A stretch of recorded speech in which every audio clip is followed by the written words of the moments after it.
It's 79 days to the December 7th elections. Welcome to the AM show. My name is Sweetie Abochi, and I do this with Benjamin Akakbo.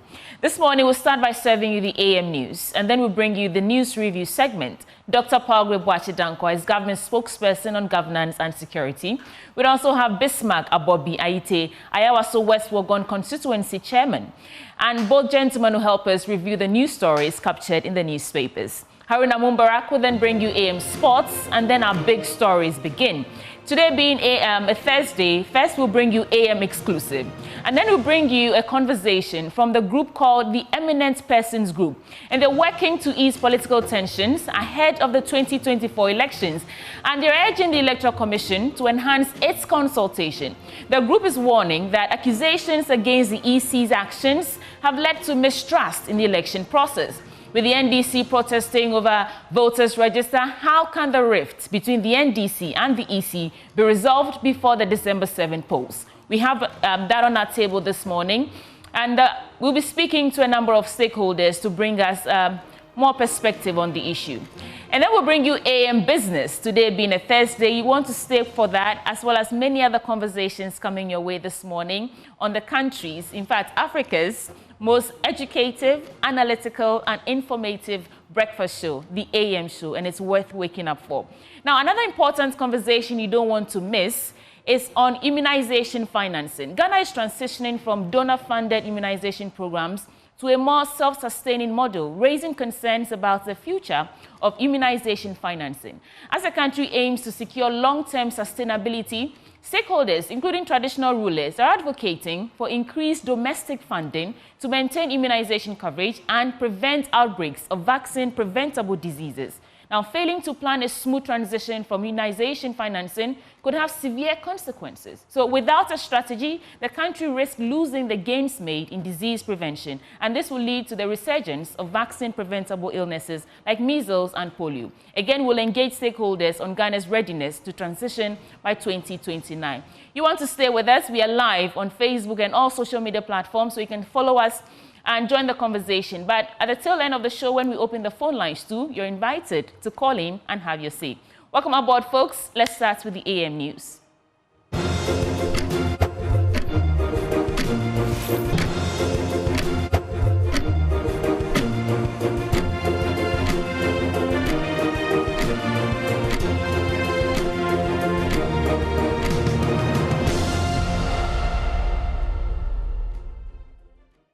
Welcome to the program. This is the AM News. Details now. Democracy Hub, organizers of Fix the Country demonstrations, have waded into the nation outburst over the illegal mining menace as they renew calls for a resignation of the Minister for Lands and Natural Resources, Samuel Abujinapo. Beyond this demand, the group believes that other ministers and sectoral agency heads, including the head of the Environmental Protection Agency, should be equally relieved of duty owing to their failure to put an end to the illegal mining menace. Already, the group served notice they will hit the streets in the coming days while taking additional measures to drum home their demands. And addressing a news conference on the unending menace of Galamsey, Democracy Hub told journalists at a news conference in Accra that they plan to stay on the streets for 3 consecutive days to draw the attention of the president. Are not separate issues. They are all symptoms of a governance system that has failed. The only way to end Galamsey, to ensure economic stability, and to root out corruption is to demand systemic reforms. We need a new social contract, one that prioritizes transparency, accountability, and the well-being of all citizens, not just the wealthy and powerful. Demands holding leadership accountable. We are not just calling for an end to illegal mining. We are calling for the resignation of those who have allowed this crisis to fester. We demand the immediate resignation of the following officials: the Minister for Environment, Science, Technology and Innovation, the Minister for Lands and Natural Resources, the heads of the Environmental Protection Agency, EPA, the Minerals Commission and the Forestry Commission.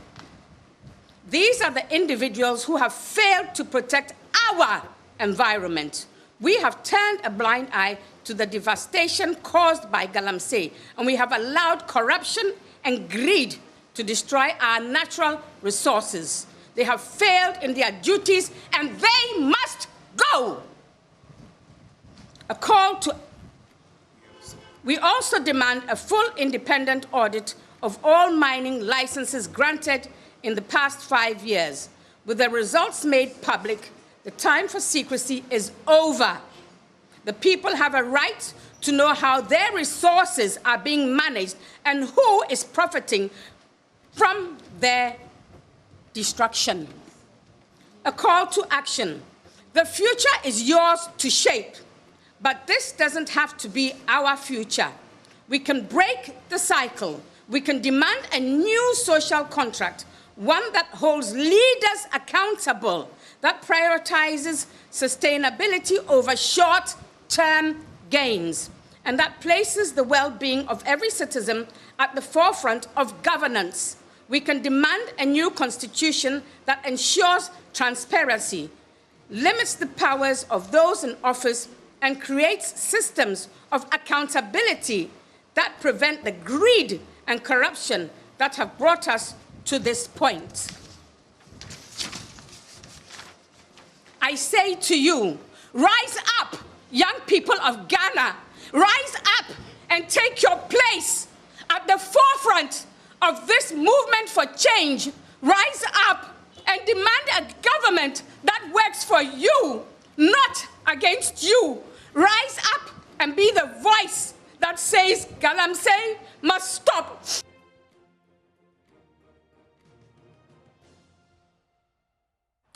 That was very passionate from Democracy Hub. Now moving on, the Ghana Police Service has also announced its readiness to maintain law and order for the planned protest in a statement which reads, according to the Ghana Police Service, they would like to assure the public that sufficient measures have been put in place to maintain law and order, as well as ensure peace and security for the upcoming planned demonstration by Democracy Hub Group, slated for the 21st to 23rd of September 2024. The Ghana Police Service will provide further details on the security measures for the planned demonstration tomorrow, Thursday, 19th September, that is today, 2024. So the Ghana Police Service is basically saying that they're ready to protect civilians who pour out on the streets in these demonstrations. In other stories, Joy News can confirm that Chinese miners continue to contaminate the Tano River with their failings at Samraboy in the western region, despite continuous reports of direct washing of mining waste into the river. Close to 2 years after our reports of Akonta Mining Limited polluting the Tano River, our team has captured recent footage of mining activities along the river with poisonous mining residue. Love FM's Erasto Sasari Donko, who's actually leading this charge, went back to Samraboy to gauge the situation and now reports. In 2022, Joy News captured this mining site belonging to Akonta Mining Limited, whose mining residue was being directed into the Tano River.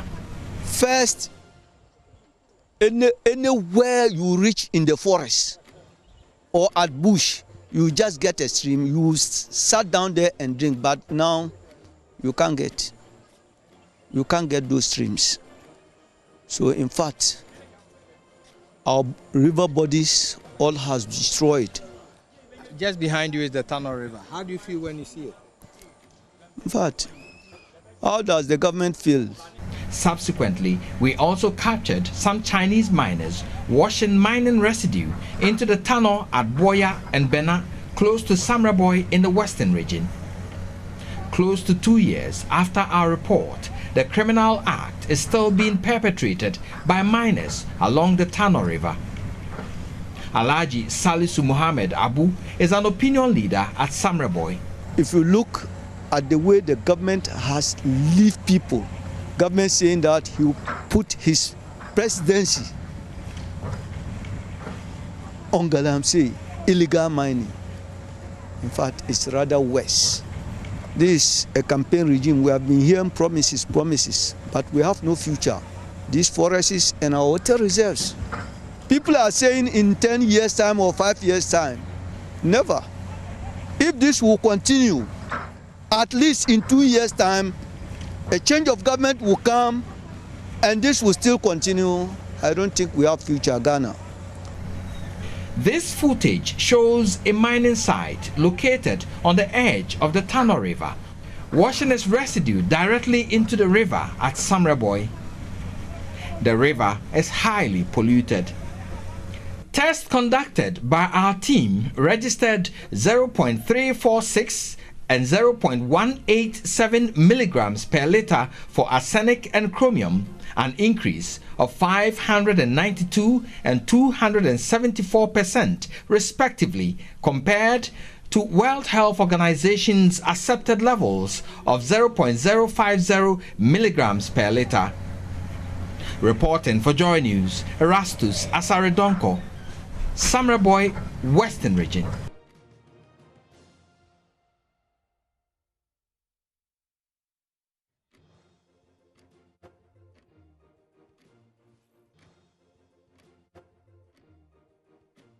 The widespread of the Galamsey menace has yesterday compelled the Minister for Trade and Industry to issue strong warning to members of his constituency against any attempt to encroach his land or turning it into a Galamsey site. Let's listen to him.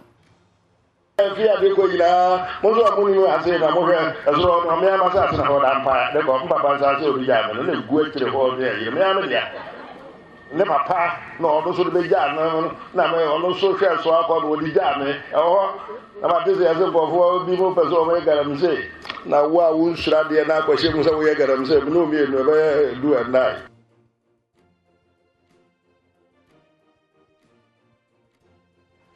Away from that, the Central Regional Director of the Department of Gender, Richlove Amamu, has raised concerns over the growing number of adolescents cohabiting with their boyfriends in the region.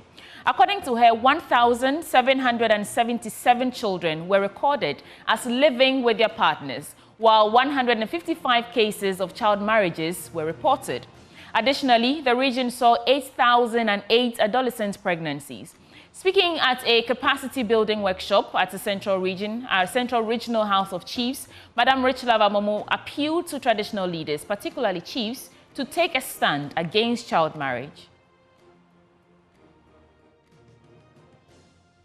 A call was made during a capacity building session for traditional leaders from the Dintra, Commander Ednegua Fabrim, and the Abrasebu Kwamankasi district. The training focused on helping the chiefs understand sexual and gender-based violence, child marriage, and the relevant laws. Madam Richlove Amamu emphasized the importance of traditional leaders gaining knowledge on these critical issues affecting adolescents and regularly visiting their communities to monitor progress. We will say Central Region, it's more of cohabitation. Most of the children move in with their boyfriends without marriage. That is informal, with the term is as informal marriage, cohabitation. So that is what is very high here. So last year, I think, per the data collected by Ghana Health Service, we recorded 1,777 children, adolescents living with their partners as if married. So that is the status of the issue here. But the ones with the formal marriage, we got about 155 of them being formal marriage. That is the child marriage itself. So that is the problem we have in the region. But when it comes to adolescent pregnancy, that is 2023, we recorded, the Central Region recorded 8,006 adolescent pregnancies in the region. The director of the Department of Gender in the Central Region urged parents not to shirk their responsibilities and called for greater efforts to protect their children. The Nananomo today, since yesterday and today, pledged to put an end to child marriage, say no to child marriage in their various jurisdictions. They promise to speak to their subjects, to have a community debate, to speak on some of these issues. The Chidomhene of the Denchra traditional area, Nana Odru Apioku II, promised to use the knowledge acquired to help deal with the menace. I personally have enjoyed this program, but it is just unfortunate that all these many years we have not had this education. And this education is going to be an eye-opener. Early child marriage leads to poverty. It leads to a lot of criminalities. And we are aware of all these things. So what we're going to do is we're going to go to our various villages and sound a warning, call them, probably on the town radio, talk to them, or in our various palaces.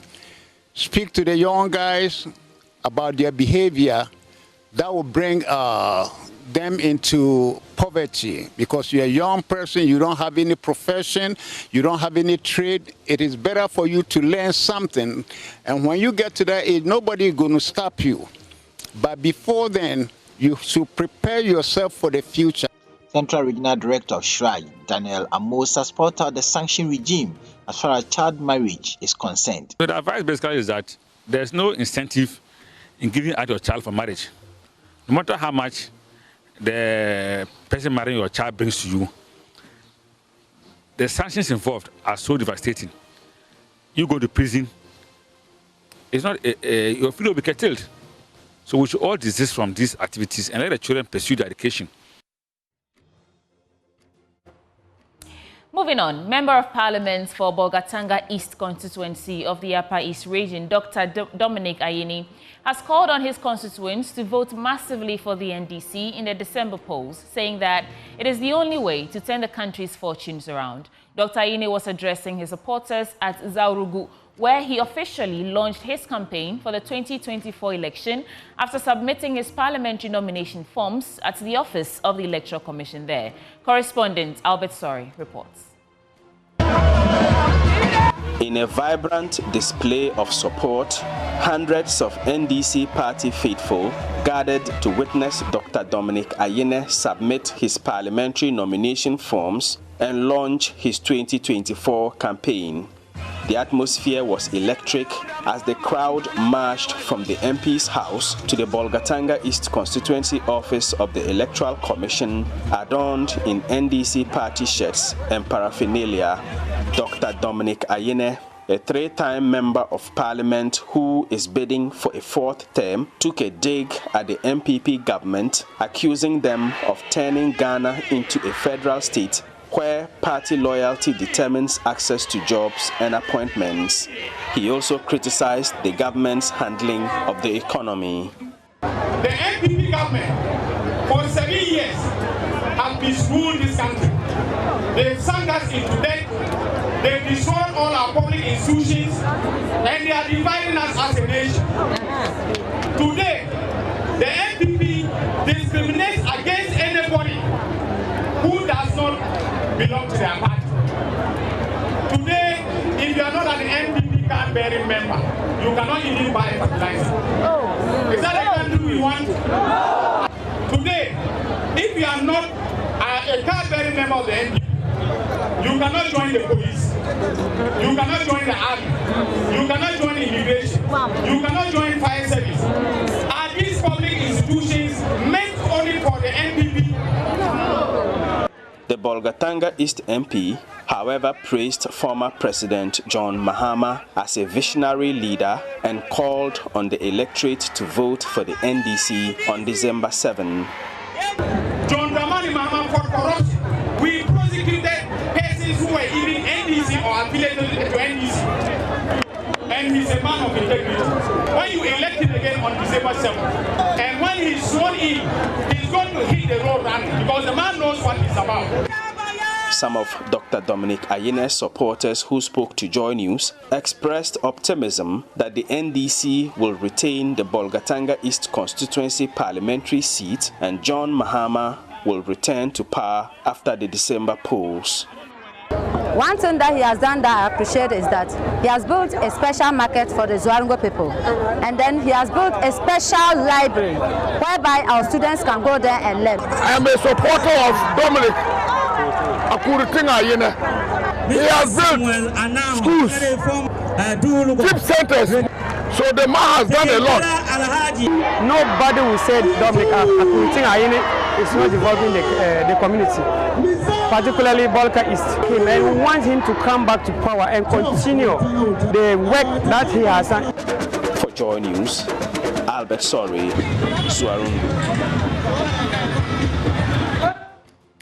In other stories, the Veterinary Services Department has identified the rise in rabies cases as a worrying trend, largely attributed to the ignorance of many pet owners to vaccinate their pets. In Ghana, cases of dog bites and rabies have surged, especially in the Ashanti and Greater Accra regions, with recent data showing 793 suspected human rabies cases recorded between 2020 and 2023. Chief Veterinary Officer at the Veterinary Services Department, Dr. Kwame Alejin Kujo, is raising concerns over the need to expedite the review of the Animal Health Bill of 1961.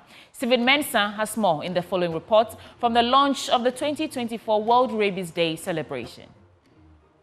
Rabies is a deadly viral disease that affects mammals, typically transmitted through bites or scratches from infected animals, leading to fatal inflammation of the brain and nervous system, leading to death. According to the World Health Organization, rabies claims 70,000 lives annually, with 144 people dying from the disease each day. 99% of the deaths occur in Africa and Asia, particularly in developing countries. Ghana has seen a rise in cases of rabies lately. Speaking on the sidelines of the launch of the Rabies Awareness Month, Dr. Aleji Kujo, Chief Veterinary Officer at the Veterinary Services Department, charged government to expedite the review of Animal Health Bill of 1961, adding that the recent illegal mining surge may have significant impact on the food security of the country. One may ask, why are we experiencing so much rabies cases in Accra and Kumasi? The answer is that, yes, the population of stray unvaccinated dogs are growing in these areas. But the time has come for us to change focus and pay more attention to aquatic animal health, because that is where our source of protein comes from. We all enjoy our fishes. The environment in which they live and reproduce and give us all this protein is being threatened by Galamsey activities.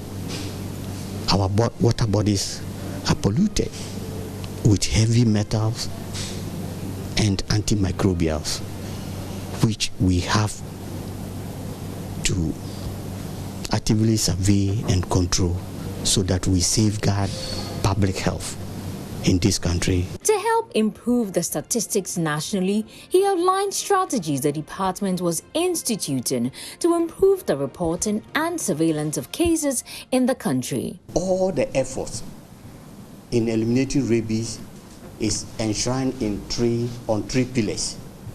So, Ministry of Food and Agriculture, Ministry of Health and Environment, we work closely together. So, even if there's a human case and it's reported to health facilities, there's still a follow-up to VAZ for us to take care of the culprit, which invariably is the dog. As for the dog, I always hammer on it. It's because of the stray unvaccinated dogs that we are having all these headaches. According to the Ghana Health Service 2023 DHMIS report, about 331 suspected cases of rabies were recorded in 2023, with the numbers feared to increase monthly. Here is Greater Accra Regional Veterinary Director Dr. Joseph Kofi Abu. The main barrier Ghana is facing to achieve that by 2030 is the inadequate budgetary allocation to the animal health sector. Totally inadequate. If you go throughout the regions, we lack clinics, veterinary clinics at the various districts, making veterinary visibility and point of call very minimal. Despite receiving low scores in rabies awareness in the National Bridging Workshop in September 2022, Ghana, according to the WHO, is one of many countries committed to the global goal of eradicating rabies by 2030. Stephen Mentor's report, read to you.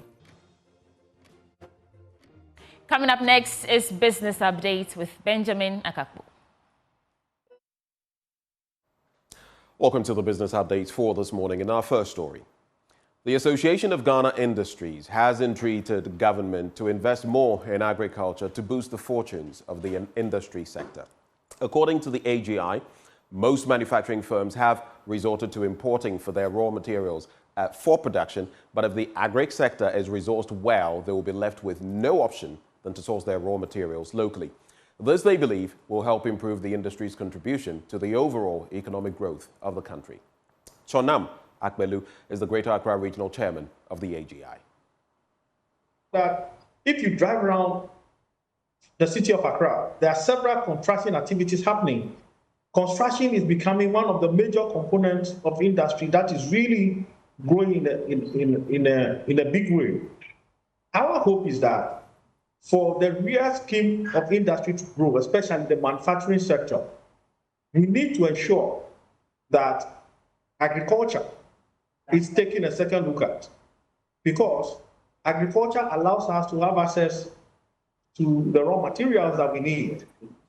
Increasingly, we're importing raw materials from abroad, and given the current economic exchange rate situation we're facing, our hope is that if we can get access to most of these raw materials locally, it will allow us to concretize our industrial gains.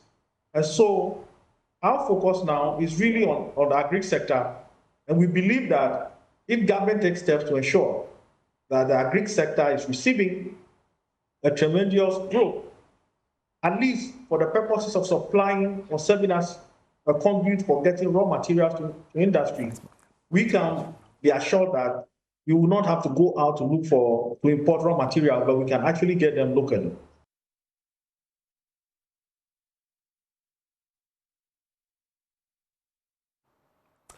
Now, the misuse of data privacy by some organizations is on the increase. This is according to the Ghana Internet Service Providers Association. President of the Ghana Internet Service Providers Association, Michael Mfojo, who spoke to Joy Business, condemned the practice of sending unsolicited SMS or messages. He highlighted that his organization would work with the Data Protection Agency to address this issue. He made these remarks on the sidelines of the Ghana Internet Conference in Accra. For individuals are supposed to be protected, and there is law, that governs how data is kept. And so if an organization takes data from you or gets information on you, which is personal data, they are supposed to protect that data and not give it out to a third party. And before any organization will give out your data to any third party, your consent is needed before that is done.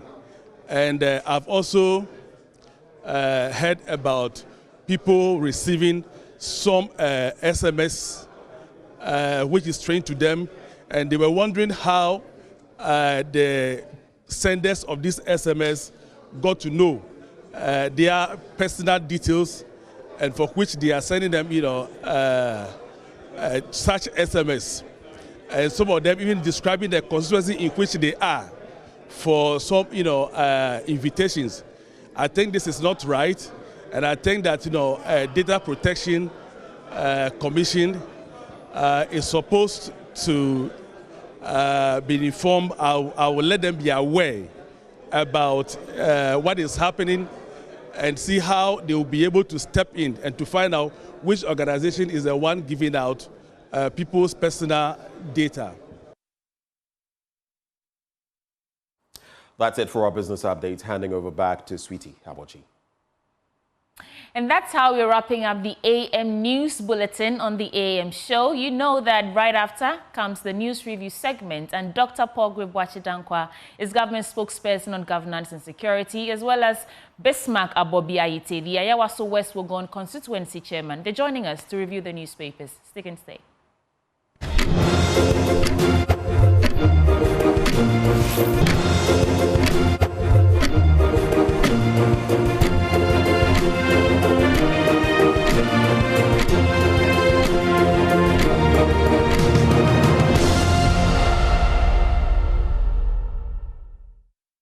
And you are live on the Joy News channel for the best breakfast show, the AM Show. And this is the news review segment. You know, my name is Sweetie Abochi, and of course I do this with Mr. Akakbu. You're welcome aboard. You can call me Ben. Mr. Akaklo is too hard.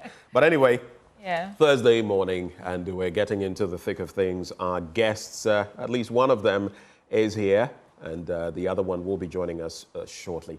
Dr. Bolgatanga, he is government spokesperson on governance and security. He's here in the studio with us. Good morning. Good morning, Benjamin. Right. How are you? I am very well. At least one thing I can give you is that most of the time you are punctual, unlike some of the people from the other side. All of the time. All of the time. I don't know about all of the time. That's very true. It's not just the news review I'm referring to, but most of the time. No, but I've been doing this with you for a very long time. All of the time. You are punctual. All of the time. Very well trained. Hey. So thanks for being in the studio with us. I mean, I must really thank you guys for the great opportunity. This morning when I came in, I was having a conversation with some of the people, and I was like, it's the consistency and how the media houses allow various political parties and governments to enhance government communication and how government is able to share what government is doing through your platform. So we must also commend you for the great opportunities that you give to us on a daily basis. Oh, thank you, Palgrave. Let's add a minute more to your submission and hear what you have to share with us this morning. You know, Benjamin and Abochi, yesterday I was thinking, and you are quite aware that it's left about 79 days to the election. Yep. And I was thinking that we also have about 76 years to the end of the century. And I began asking myself, in the next 76 years, I'm not too sure if I'll still be around, but I'm certain that my children, my grandchildren, my great-grandchildren will be around when they start recording the 2100 year, if Jesus tarries. And I'm asking, what world would we live for them? Would it be a world where they would be able to understand each other? Would it be a world where Ghana would have developed beyond where we expect? Would it be a world where development would have grown? Would it be a world where there would be greater understanding? And those thoughts captured my memory whilst I took the very late hours of the night. And this morning I'm reminded that we are here for a purpose. We are here to be able to make the relevant impact that we have to make, and generations will judge us for whatever decisions that we make today. Okay. What I will add to that is maybe as you forecast, you look at the century, we should look at Ghana's century. I always point to the NDPC's Ghana at 100 document, which is 2057. That is what, so 26, 24, that will be 50, 26 plus 7, that will give you 33. Just about 33 years away. Maybe we should forecast that as well. Where will Ghana be? And it's interesting when we say that, I don't know whether it's nominal GDP, will be around $3 trillion around that time. You've just got me reminiscing. Absolutely. And bringing to mind some of what that document says and the feasibility, looking at where we are and where we hope to be. But anyway. Well, I think that as you reflect on that as well, I mean, over the next few years, Ghana at 100, I'm very certain that all of us will be here, but it bewills on greater political parties to ensure that we all align our policies and our manifestos and our promises that we are making to the great consolidated NDPC plan that has been put in place so that we can be sure of our progressional growth incrementally. And December 7th would be a very significant one in the history of the country. So we're looking forward to it. And on that note, let's get into the newspapers. I'll start with the Daily Guide newspaper. On the front page, our roads record unparalleled, according to Francis Asenso-Boakye. On the 2024 elections, Bawumia pushes for ideas, not insults. Minister opens 16 public employment centers. That's the photo of Ignatius Bafwewa over there, unveiling a plaque to commission the center. And on health infrastructure investments remarkable, according to Dr. Okuboy Bernard.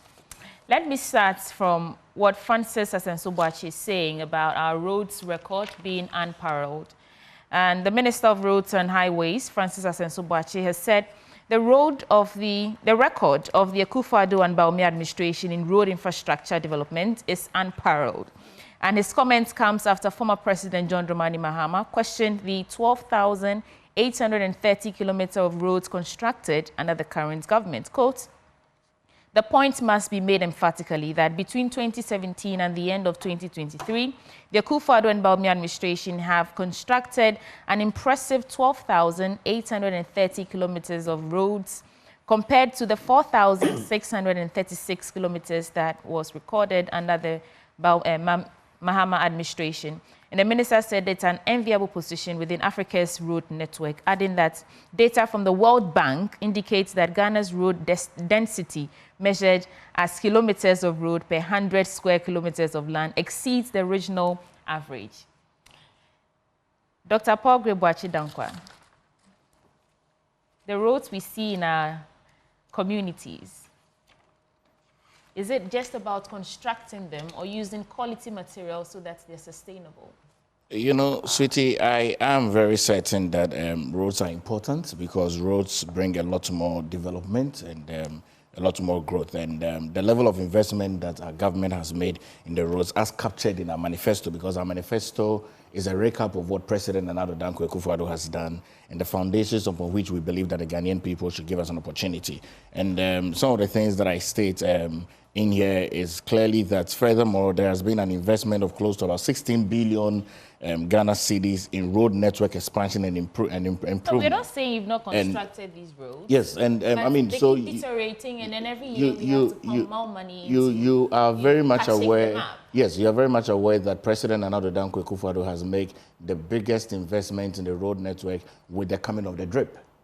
So the DRIP has come to ensure that the local assemblies, the rural communities, the municipalities now have their own machines to be able to patch the roads. In recent times, I drive through the Achimota Road each time I'm coming to your network, and I've seen that there's been a lot more patches that has been done around the Achimota overhead. That patch has been done. Even when you get to Neoplan, that patch has been done. A number of patches that you would see ordinarily is causing traffic.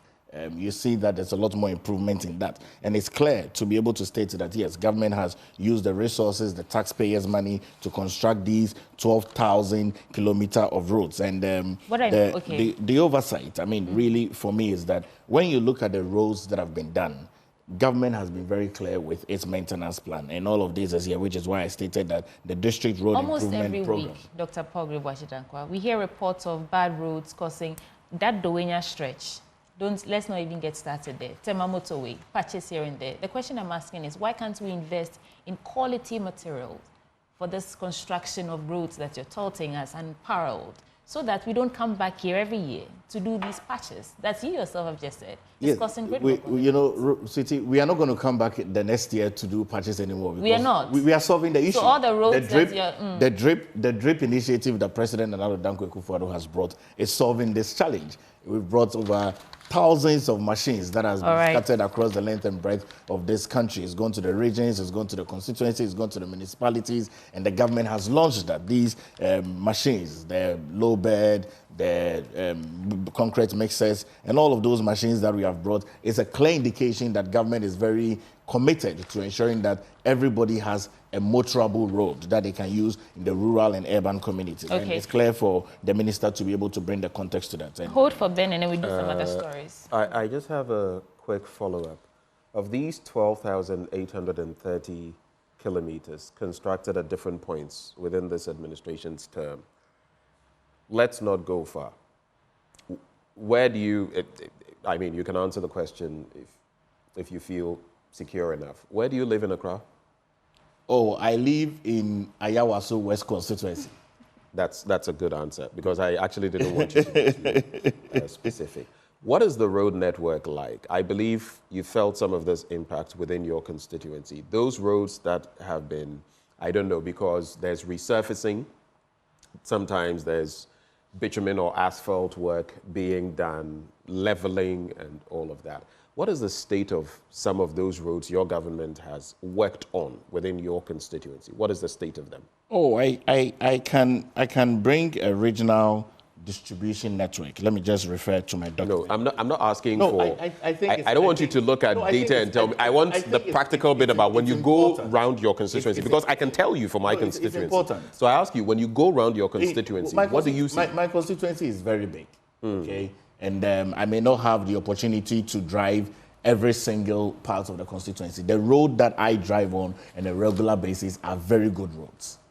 Yes, the roads that I drive on a regular basis are very good roads, and it's important that I state that. But you see, when I say I'm going to the data, you should allow me to go to the data, because the data is a strong representation of what the government has been able to do in the various regions, and the regional balances are very clear. And if you don't mind, I can even do Greater Accra, because I think that is where we are, and I'll just do Greater Accra just for you to be able to have an appreciation of the road networks and the road infrastructures that we have done. On the Ministry of Roads and Highway brought a data, of completed roads and projects from January 2017 to December 2022. And Greater Accra on pages 88, we will clearly see that data. And I'll just be minded to be able to just share with the Ghanaian people and with your viewers as well. Okay, Dr. And we'll try to wrap up very quickly on the roads. Absolutely. I just want to absolutely. And what I was pointing to was the fact that Sweetie Abochi was making. It's not just about, there are roads we've been constructing since 1992. Practically every term. It's kind of like what Dr. Arthur Kennedy was saying yesterday about our electoral role. The Americans don't engage in the rigmarole we engage in. So every 4 years or more, we have a new electoral register. We are pumping millions of dollars into it because Charlie Sombro for chop. And I said it. Some people may not like it, but I just said it. And so BDD. What they've not sown, they want to reap. So if you look at it, historically, the average, and I'm looking at 2008 to 2019, and I'm talking about the quality of our roads, right? You know that the N1 stretch is one of our best roads. The Tema motorway, well, used to be, but we've decided to patch concrete with asphalt and all kinds of things. So now you'll be driving and all you'll be hearing is boom, boom, boom, boom, boom, because it's not level. The average for Ghana in terms of quality of roads has been 3.51 points. And 1 is low, 7 is high. The minimum value, 3 points, was reached in 2019. Minimum. While the maximum of 4.06 points was recorded in 2013.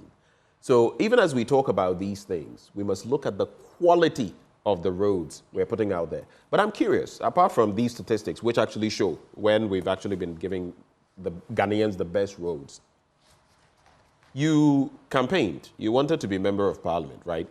You campaigned in your constituency, right? Ebuakwa North constituency. Ebuakwa North. Good. You went round Ebuakwa North. I'm sure there are some roads that the MPP has put up. Tell us about when you were campaigning in Ebuakwa North and how the roads are there.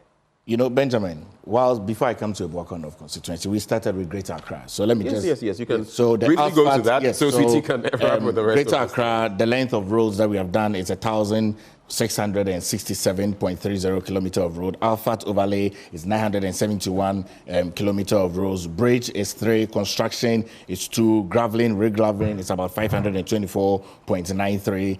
Interchanges is 3, partial reconstruction is about 13.70, reconstruction is about 11.10 kilometer, rehabilitation of roads is about 57.51 kilometer, resealing is about 50 kilometer, and then upgrading and surfacing is about 86. No, it's important that I bring. But you are not actually answering any of the questions. No, I mean this does not. I'm giving but then I'm giving you the works that has been done in Greater Accra. All right. Okay, and I have more and more in terms of graveling, asphalt overlay, interchanges that we have done, and the partial reconstruction that we have done. And the data is here and the data is clear. But he asked me a very clear question about my constituency, and I'll just respond to that. I mean, the Bolgatanga North constituency is a very beautiful constituency. We have very good roads. One of our major roads that was a challenge is the New Tafu Road.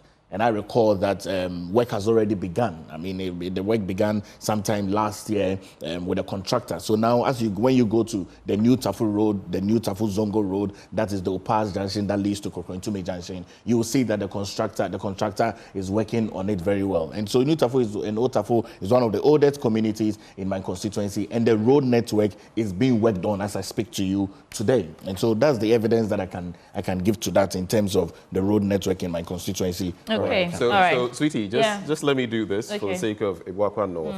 And if you just cursory look, go online, give Tichum Ampofo inspecting some roads, and the residents were complaining bitterly about access roads which hinder commuters from going out and engaging in their daily activities. This is 29th January 2024. Then you look at October 2023. In the Ibwakwa North constituency of the Eastern region, and that is the hometown of the incumbent, well, not incumbent now, but... She's the incumbent. She's the incumbent MP. No, you're not getting what I'm talking about. The president, I mean.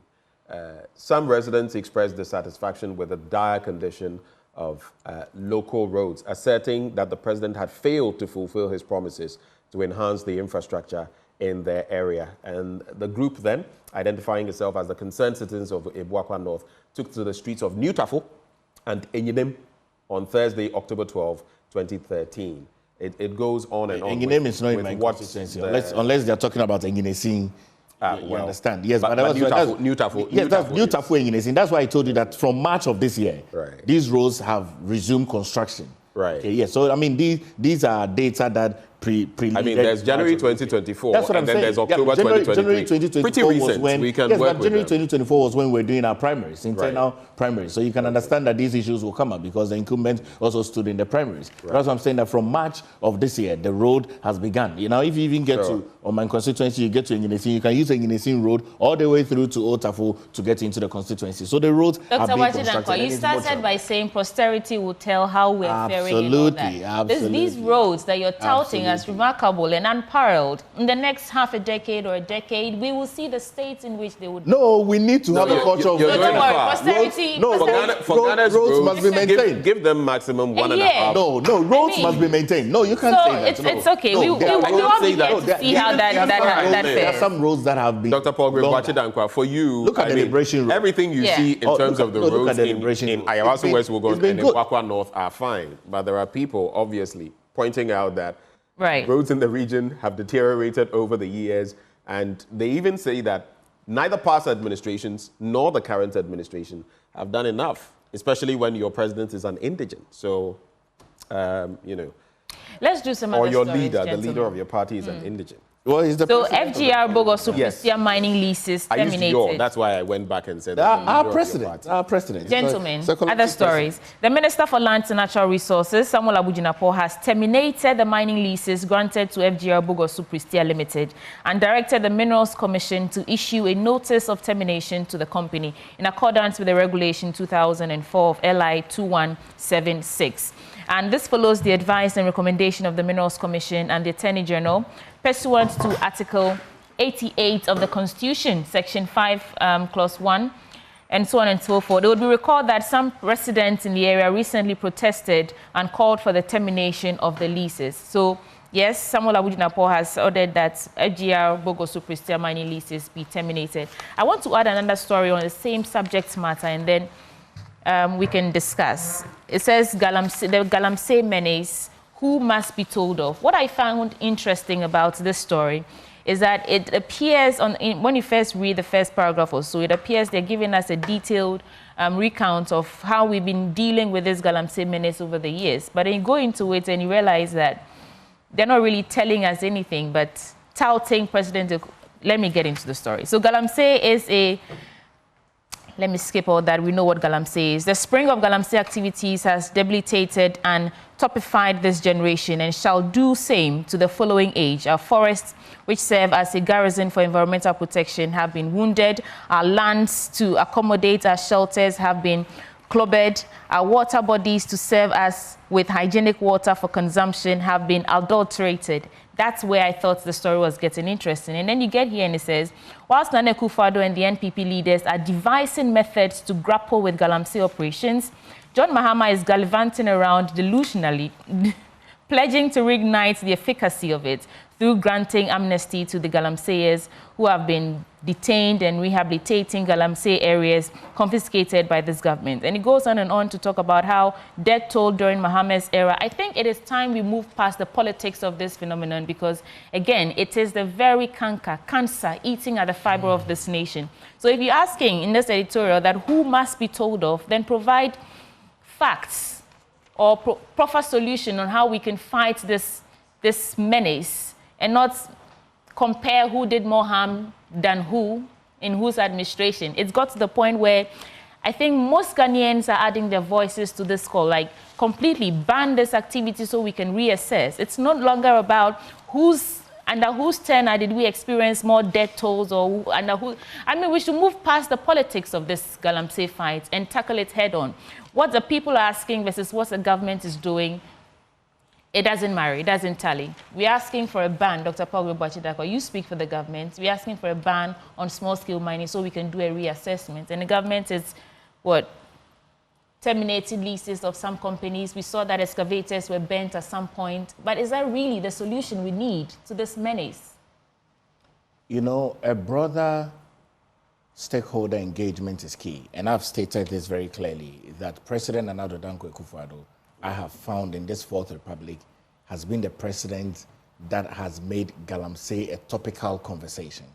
4 months into president's tenure from 2017 in April, when Peter John Amewu was the Minister for Lands and Natural Resources, the president launched the fight against illegal mining, set up a committee, reclaimed some excavators, about 400 in number. The committee brought out a report. The president began stakeholder engagement very clearly. The second term of President Nana Akufo-Addo, with the leadership of the Honorable Samuel A. Jinapor, the president again met with stakeholders, met with the chiefs, mentioned very clearly that there was no way licenses were going to be given from Greater Accra without the notice. Dr. Paul Great, you seem to have a penchant. I'm sorry. Hold for me. You seem to have a penchant for taking us down memory lane and saying things that, I'm sorry, don't really have an impact on the questions that are posed. Here is it. If I were you, as a communicator, I would avoid the whole bit about the president putting his presidency on the line, okay? You talk about 2017 and everything that has happened. He met the chiefs. Well, when was it? How many years ago? Was it about 2022? Thereabouts. Met the chiefs. All these things you talk about, what have they culminated in? Your party, your administration has given licenses for the first time for people to mine in forest reserves. The turbidity levels are higher than we've ever seen, NTUs. The ravages of Galamsey are there for everybody to see. How many times now has the Ghana Water Company Limited come out to talk about Galamsey? So we don't need the rhetoric. We need the action. I always say, if I come and sit here and as host of this show, co-host of this show, I do not deliver, what do you think will happen to me over time? Exactly. And the president put his presidency on the line. So what are you proposing? And he chastised other people in the past that if he were he would have resigned. How are you concluding on this matter? My conclusion is everything that you are saying has nothing to do with the conversation. That the president should resign? What has the president done in reality that has impacted? It's not about, I have put in this effort. No, it's about what the results are. But you see, the broader scale... And you mentioned the lands minister. People are saying he's failed so much that he should... You cannot say the lands minister has failed. You see, the broader scale of mining is beyond the illegality that is being done. You see, you need to look at... And it's because your party people are highly embedded in it, and you know it. You need to look very clearly into the level of investment that our government has made into mining. I see. Community mining. We have given 20 communities the opportunity to do community mining as we speak today. When we came, it was only 10. We've added 20 more. We have built more minerals commission offices in a lot more regions today as we speak. We have sought to bring in the alternative livelihood program. You cannot. How has that impacted Galamsey? All of this. Clearly, no, you cannot clearly state. That's why I said that the mining scheme is bigger. Impacted Galamsey? No, that's why how I'm has saying that impacted the mining scheme is bigger. So if you look, if you just center on the fact that people are mining along river bodies, and our government has sought to tell people to move away from the mining along river bodies. Our government has sought to do including your Ashanti regional chairman, who is still, has been doing work on, where, that river. I don't know. But you're telling me, do you know what you're saying? Just this morning, we got that report. You're saying that because mining activity has increased, so the effects of illegal mining should also increase. That's not what I'm saying. No, that's not what I'm saying. So clarify. That's not what I'm saying. You see, the real goal is that people should be able to move away from water bodies. And our government has been clear about that. That you should not mine along water bodies. Move away from water bodies. Right. The government has also set up a committee now, as we speak, so that they can be able to look into the acts of illegal mining. That report came out last week. And the Minister for Lands and Natural Resources has been meeting with the regional ministers and RESEC and telling them that you should ensure that people move away from mining from water bodies. All right, let me bring into the conversation Bismarck Abobi Ayite. He's with the NDC in the Ayawaso West Wogon constituency. Good morning. Good morning, sir. There's a story of, do you remember Krobwe Dusey? Yes, I remember. Under the Nkrumah administration. And he was late for, an event, and then he came and said, "Oh, I am the late Krobwe Dusey." This is your first time on our show, right? It is the first time on my show, and I apologize. You apologize. You see where I'm going, eh? Yes, I apologize because your producer called me and I needed to come. It was a short notice, right? And as usual, I need to drop that case, so I have to rush them to school and rush here. So viewers, please forgive me for coming late. Next time, I will be on time. Your colleague on the other side is very punctual, so next time. Yeah, next time, I will be first here. Sweetie Abochi. Well, Mr. Bobby, I like that. Your name is interesting. It makes me want to salivate for some Bobby Tazi. The story here is that, in fact, the entire country now is in an uproar because we want this Galamsey menace to end. Ghana Medical Association, CSOs, individuals, have said ban small-scale mining so that we can take a break, do a reassessment of how we can move forward, especially mining in and around water bodies and forest reserves. As we speak, the government is aware that this is what the people are asking for. But we've seen that military personnel have been deployed to go into some areas. We saw videos of 3 or 4 excavators being burned. And this morning, the story we just read is that the Minister for Lands and Natural Mineral Resources has asked that FGR Bogoso Prestia Mining Limited licenses be terminated. And the question I asked was, is that really what we're asking for? And is that what we need to fight and end the damage that Galamsey is causing on our water bodies, which is now affecting drinking water, water flowing through our taps? What's your take on the matter? Thank you. And it's very simple.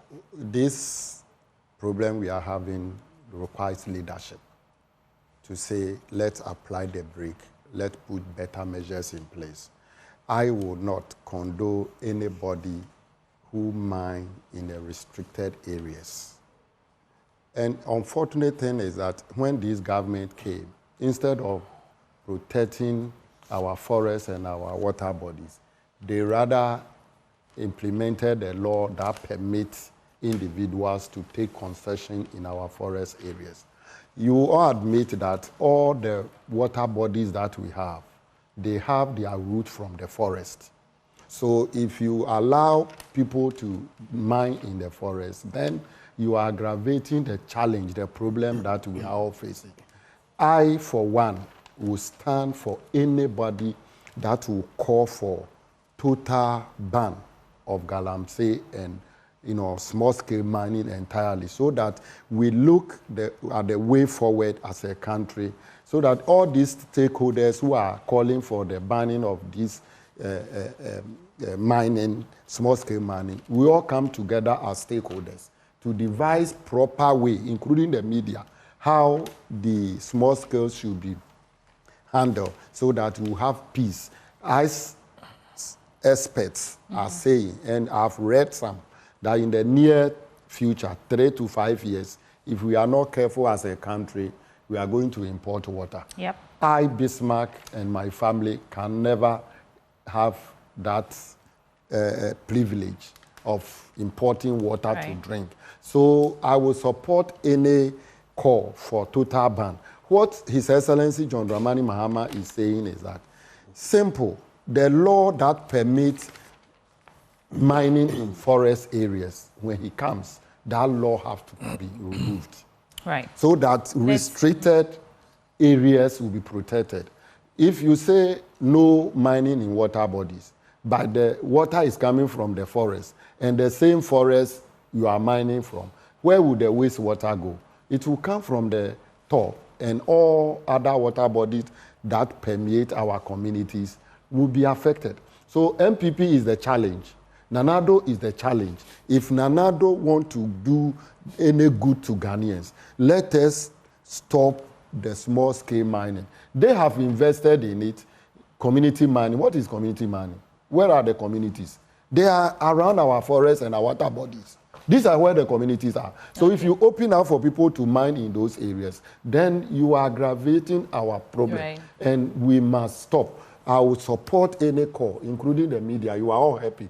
And I will support. If NDC comes to power, and this challenge will still continue, some of us will become bad boys. Land on that point. And Ben, you know so what's that interesting? We have our peace. Just yesterday, I was speaking to Erastus Asari-Donko on the Midday News, and he confirmed that some Chinese miners continue to contaminate the Tano River. And after 2 years of reporting that Akonta mining is causing, washing the tail ends of these mining activities into the Tano River, as at yesterday, he can still confirm that people are there actively mining 2 years on. You know what's interesting? Xi Jinping, the Chinese president, through his ambassador in Ghana, stated categorically that if there are Chinese stay away from illegal mining. And if you are caught, you're on your own. Yeah.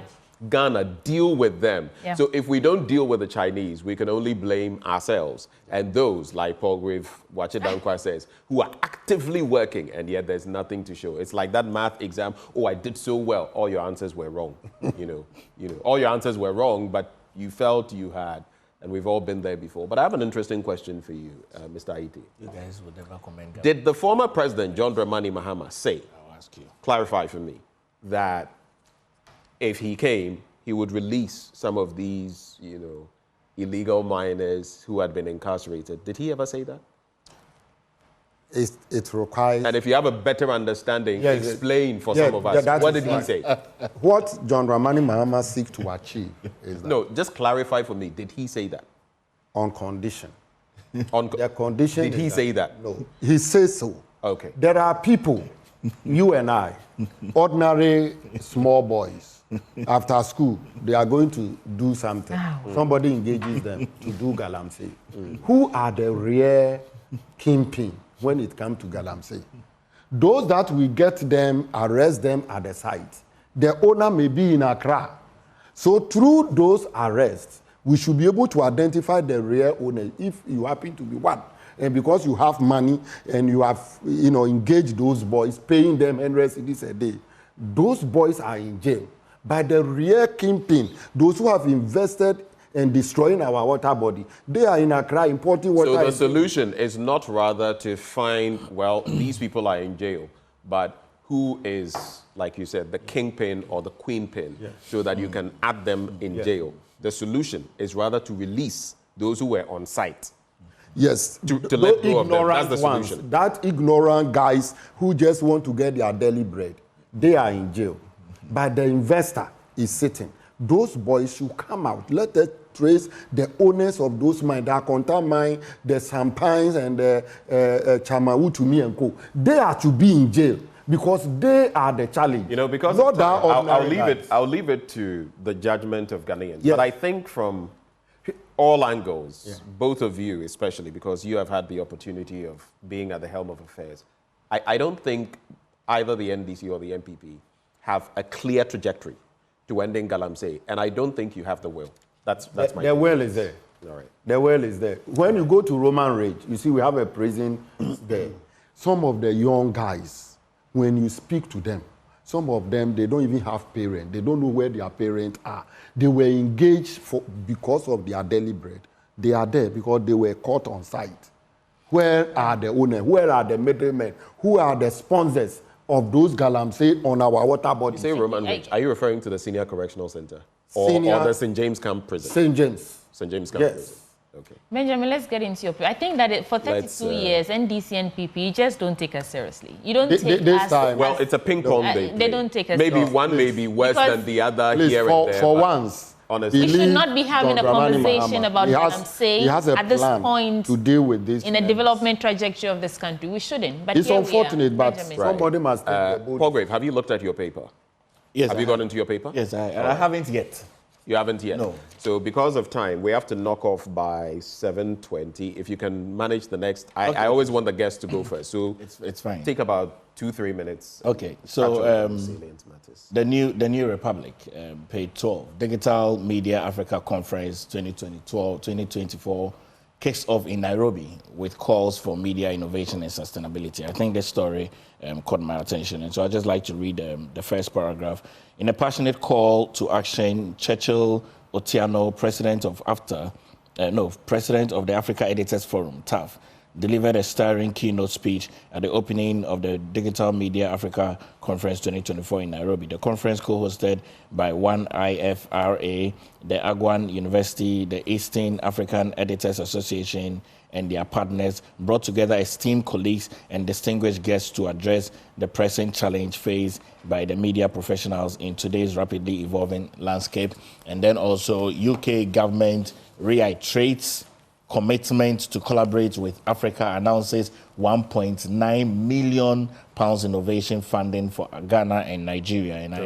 And the United Kingdom government has unveiled a £1.9 million funding initiative as key component of the West African Research and Innovation Hub project in Africa. And I see a story here. When you are from France, Andrew Ayew is a big fan, and this is by Elisha Owusu. And the front page talks about EC, IT agents, MPP connections, unraveling court, election cyber security trials. Okay. I also see safeguarding our democratic process, the importance of electoral systems by Alan Bessa. So, all right.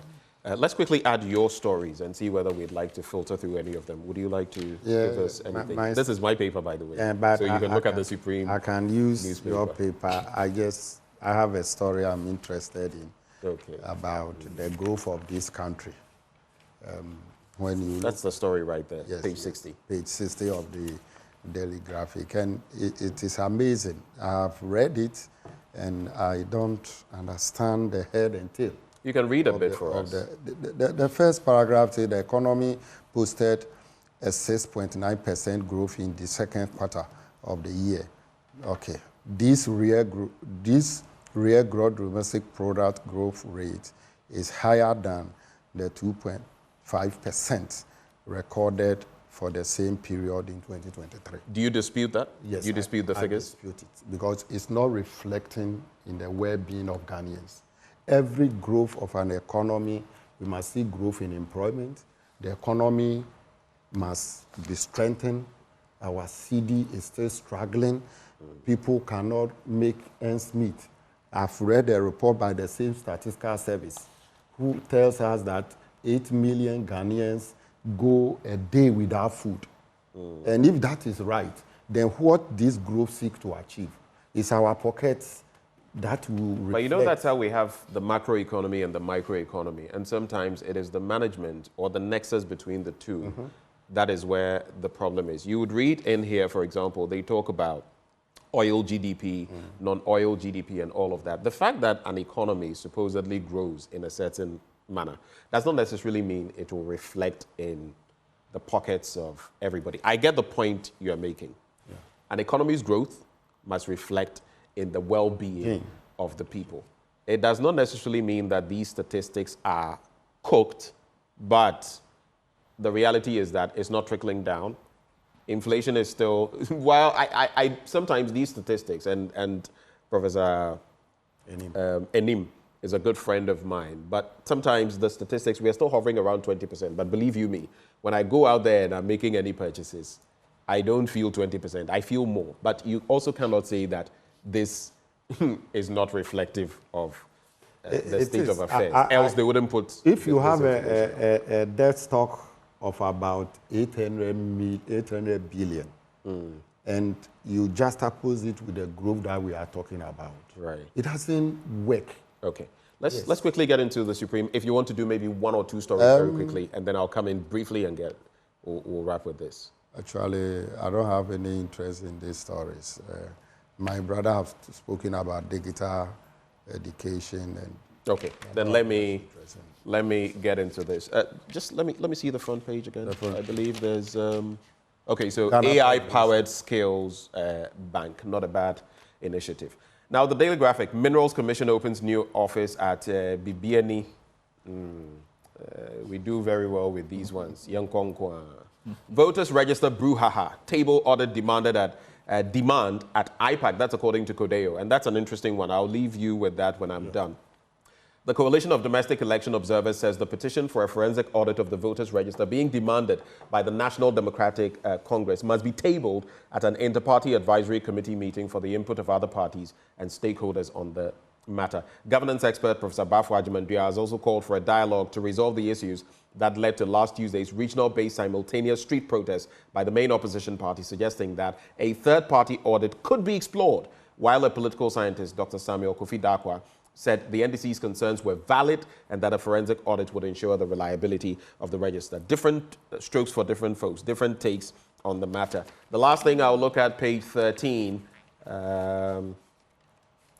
So, high medication cost makes cancer death sentence. That's according to Dr. Kome. And the cost of cancer medication and treatment is out of the reach of many patients in the country, leading to the condition becoming a death sentence. The acting programs manager of non-communicable diseases, that is NCDs, of the Ghana Health Service, Dr. Mary Efuakome, who made this known, said the high cost of medication had made it impossible for many people with cancer to gain access to quality health care. And some of the childhood cancers, thankfully, have now been added on the NHIA. I don't know the full extent of that, but trust me, some of these, if you get them in Ghana today. In fact, Dr. Kome said the average cost of treatment for colorectal and multiple myeloma cancers were around $5,200 and $33,000 respectively. How you will get that money in today's Ghana, only God knows. So, only God those are knows. the chronic situations John Dramani Mahama has outlined that a dedicated fund will be made available, including dialysis and all these kind of cancers that are very expensive. The state must support. That will be the only solution. Yeah. The state should support. That will be the only solution. Yes, because individuals normally... How will the state support? You add it onto the NHIS? No. What do you do? John Dramani Mahama is suggesting a special fund to support people with chronic diseases. Chronic diseases may include these cancers. Normally, those who are rich, you will not hear of them. But only the poor that will be battling with such sicknesses, and when you go to Kolebu, you see them around. The rich will go to other countries and get themselves treated. That we all know. How will this fund be funded? There are a lot of money in this country. It's misuse that has created a lot of challenge for us. Oh, so you've also started the Yetisikaso activity? No, but you look at the money. But when we come all of look at the money that we have. Day. Look at the money that we have wasted as a country. We talk about this cathedral. We talk about Kwalugu Dam. We talk about SkyTrain. Monies, Sputnik V. All these monies that are going waste. We can protect our resources if we have a leader that is committed to do so. Okay. So the last one on page 17 will deliver credible voters register. EC assures stakeholders. I'll not get into the story. I think we know what they've been saying. But there's this quote here on that page by former President Jerry John Rawlings. He says, "An election is an event, but building a democratic, free, and peaceful society is a process. So the debate surrounding the new voters register must be thoroughly examined so we do not undermine the successes we have chalked up so far as a nation." And this is something he said in the past. I'm done with my newspaper. I want to give us an update on this CAF stadium ban. On the back page of the Daily Guide, it says Nana Sachs NSA chief over CAF's stadium ban. So the president, Nana Akufo-Addo, has asked Doji Numekavo, Director General of the National Sports Authority, effective immediately. And the president's decision comes in the wake of the Confederation of African Football. We all know the story. And what I found interesting is that they say indications are that the dismissal is reportedly linked to the stadium being rented out for a church event before Ghana's AFCON 2025 qualifier against Angola a few weeks ago, which is what revealed... That is not true. Please hold for me. Now, the president expressed dissatisfaction with the management of sports facilities. The question on my mind is, FIFA says we receive over $260,000 for pitch maintenance, grass pitch maintenance in this country. And we are sacking this man because what? He rented out the stadium for church activity. Hold on, I'll get to you in a bit. Dr. Pogwe Boachidankwa, how do you reconcile what we are reading this morning? The sack of this Doji Numekavo, the monies we receive for pitch maintenance, the reports from CAF over why pitch, the biggest we have, is that it's not fit for purpose.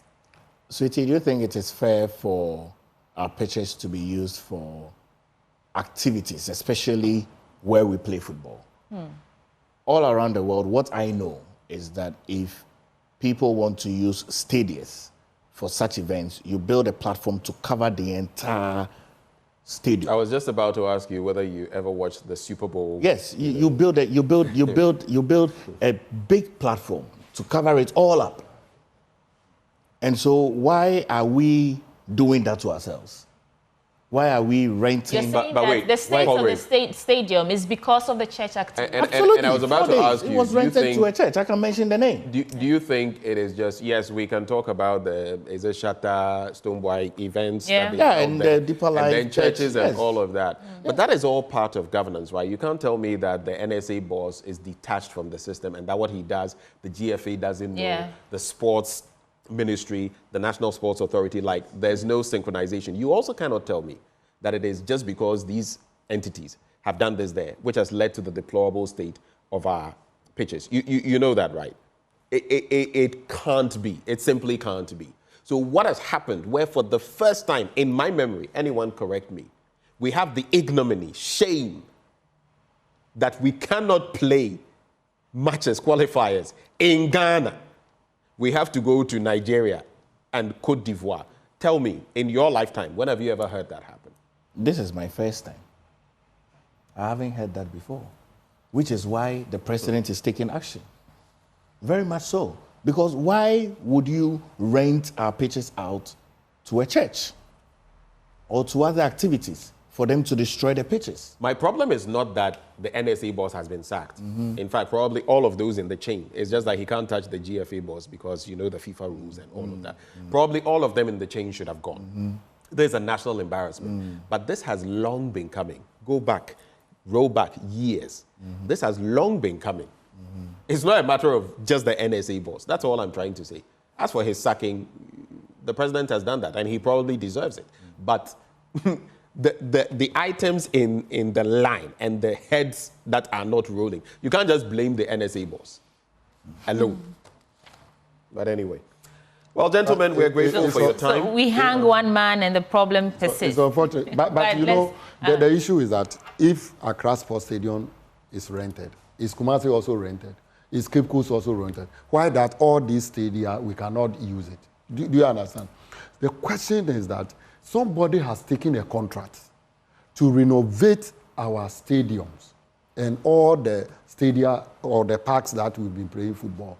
So how is it that the stadium is still where it is now that we have to go to Cote d'Ivoire? Ask that question. Ask Nadado to sack the family member who has taken that contract. Ask him to sack that family member. Thank you so much. I don't want to mention folks, thank you so much for staying with us for the news review segment. We have Dr. Pogwe Boachidankwa, and he speaks for the government on governance and security. We also have Mr. Bismarck Abobiaite, the NDC Ayawaso West Wogon constituency chairman.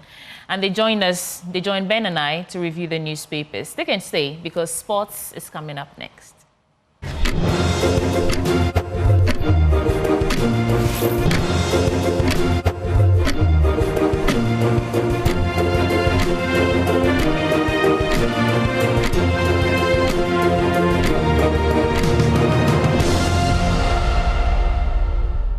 Time for sports on the AM show with me, Haruna Mubarak. Now, Ghanaian youngster Abdul Aziz Issa is close to making his first appearance for Barcelona in the Spanish La Liga. The 17-year-old made the headlines last week after joining first-team training sessions ahead of their game against Girona. He joined Barcelona in the summer transfer window from Dreams FC in a deal worth €1 million.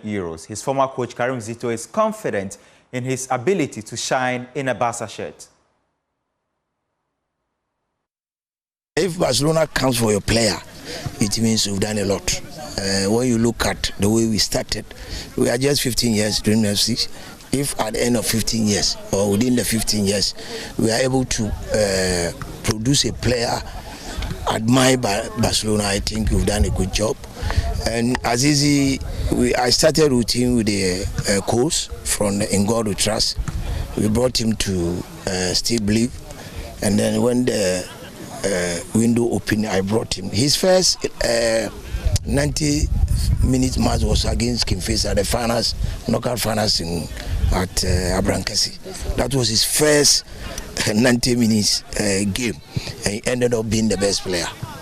So Azizi, he possessed he has the potential, but you know, in Africa, or for that matter Ghana, our gadgets, the way of our coaching is not like in Europe, like the style of Basa Lame. He's having about 6 to 7 coaches controlling his movement, his diet, physical appearance, and so forth. But here I'm alone. So you see the difference. But yet they were able to see the best thing in Azizi, and then they took it. So I'm very happy. I'm very, very happy. When you compare him with what Lame is doing now, as I said, when you even Lame at 17, when the shirt is off, when you see the match, it's not easy. So it tells you, as I said, we have specific coaches that dealt with your weaknesses. This is how they do it in Europe. For instance, they have skills coaches. We don't have it here. And how do I coach the skills? I have my way of doing it, even though they have their specific one. So it's like that. If you can't jump well, you see somebody, they have the way to let you jump, and then they train you to jump. So this is how it is. I'm very sure that if all these things is added to Azizi, Azizi will be a star in Barcelona.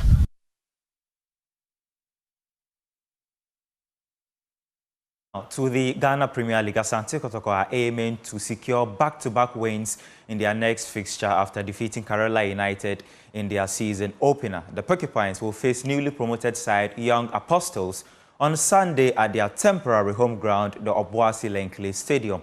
Head coach Prosper Nate Ogum is urging supporters to turn out in large numbers while also asking for patience during challenging times.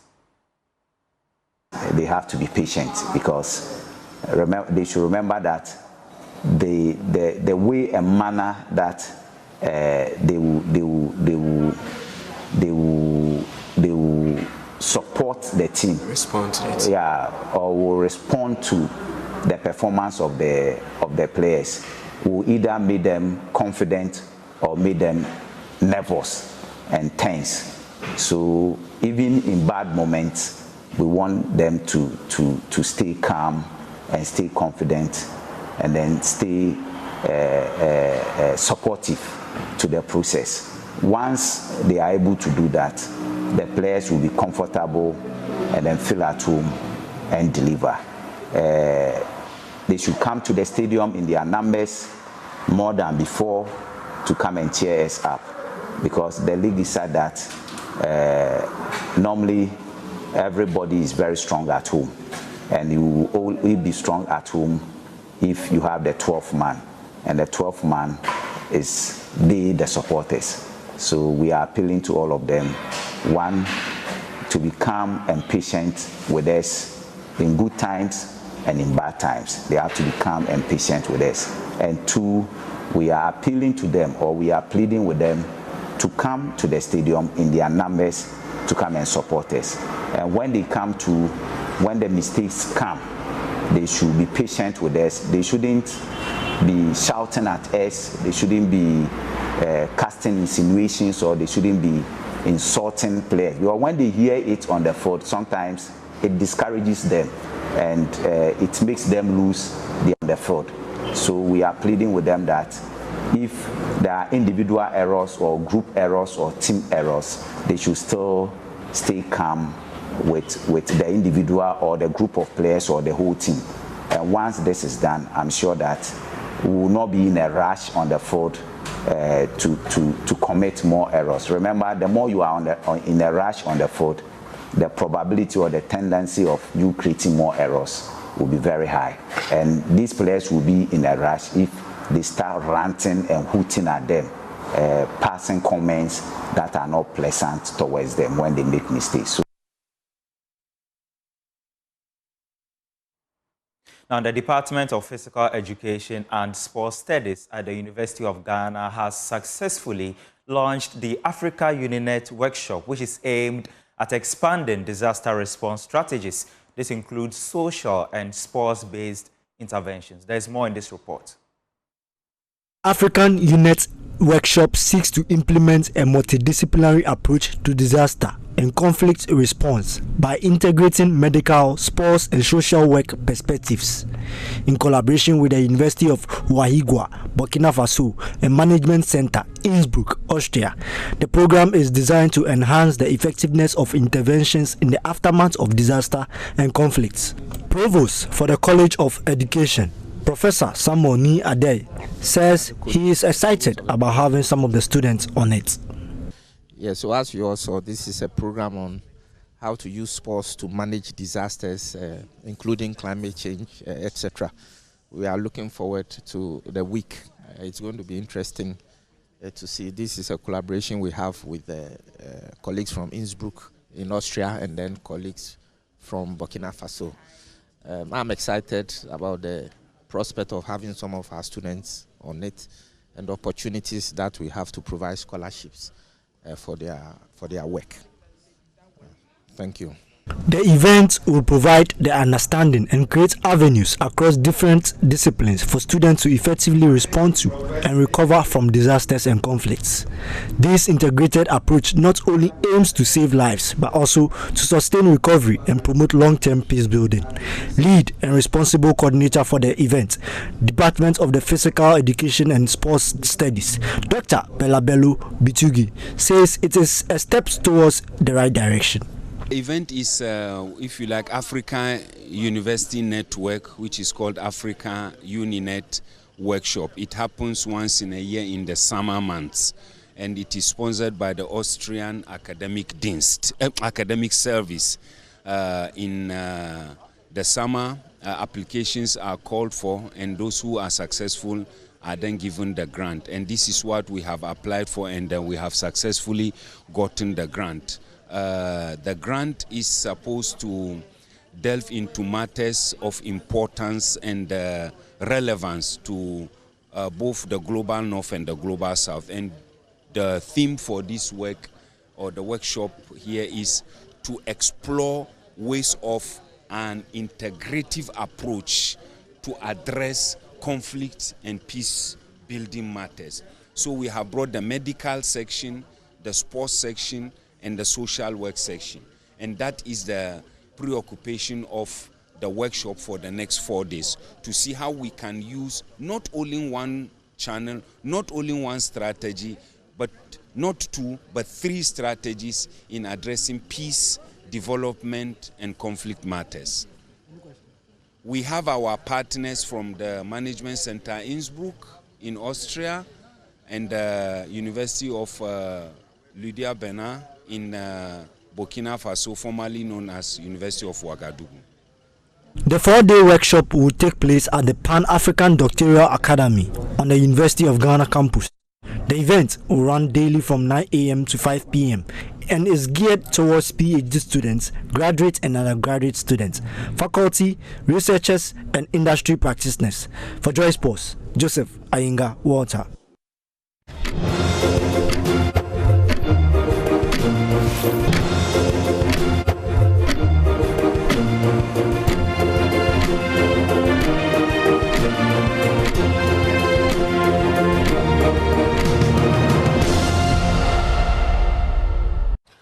Welcome back. This is the AM show. And right before we zoom into our next conversation, the Energy Commission and the Ministry of Energy, in collaboration with the Ghana Education Service and the Ghana TVET Service, present the 5th edition of the Energy Commission's Senior High Schools Renewable Energy Challenge.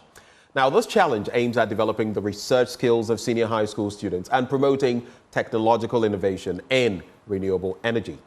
Competing fiercely in this thrilling competition are the following schools: Obuasi SHTS, St. James Seminary SHS, Ola Girls SHS, Ahantaman Girls SHS, Bando SHS, and Dabokba Technical Institute. Join us for the grand finale on Tuesday, 8th October 2024 at the Accra International Conference Center. You can catch the live broadcast on Joy News at 9 a.m. Now, this event is proudly supported by GIZ, Ashesi University, the French Development Agency, that is the French Development Agency, and the VRA.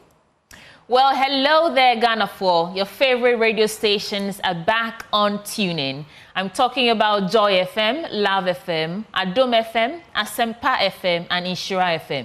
All your beloved multimedia group brands are now back on TuneIn. Wherever you are, we've got you covered. Yes, Joy FM, Love FM, Adom FM, Asempa FM, and Inshira FM are all back on TuneIn. So tune in to the best of news, music, sports, and entertainment from Ghana's top stations. Anytime, anywhere on TuneIn. Go to App Store or Google Play Store to download TuneIn and listen to Joy FM, Love FM, Adom FM, Asempa FM, or Inshira FM to stay connected and entertained. On this next belt of conversation, we're talking about rising political tension and what's happening, the impasse between the NDC and the EC. Benjamin. Indeed. So in respect of that political tension, it is rising with barely 2 months to the 2024 presidential and parliamentary elections. And we've heard from the Eminent Persons Group representing major religious bodies in Ghana. They are calling for calm and transparency ahead of the 2024 general elections. Now, while they acknowledge past electoral violence, the group has urged the Electoral Commission to improve communication and trust-building efforts with stakeholders, particularly addressing concerns raised by the NDC over the voters register. Let's now zoom into that conversation as we engage virtually Most Reverend Dr. Paul Kwabena Boafo. He is presiding bishop of the Methodist Church Ghana and co-chairperson Eminent Persons Group for more on this. A very good morning to you, sir. Good morning, and good morning to your cherished viewers. I believe you are all keeping well. By God's grace, we are. Sweetie Abochi? Yes. Reverend, I was just looking at the statements that you put out, a call for dialogue to the Electoral Commission and the NDC. What stands out for me is that you're asking the Electoral Commission to elevate her consultation and participatory methods to get the conversation going. Do you think that's the gap that's causing what we are seeing today, the impasse between the EC and the NDC? Thank you very much, and thank you for this opportunity to further explain what the statement is trying to address. We have listened to all that is going on as eminent persons, and we think that there is a stalemate, and that stalemate is on the part of the two stakeholders, that is the EC and the NDC. And we believe that what can resolve this issue is dialogue. And in dialoguing, it takes two people, it takes two institutions, and it takes two bodies to dialogue.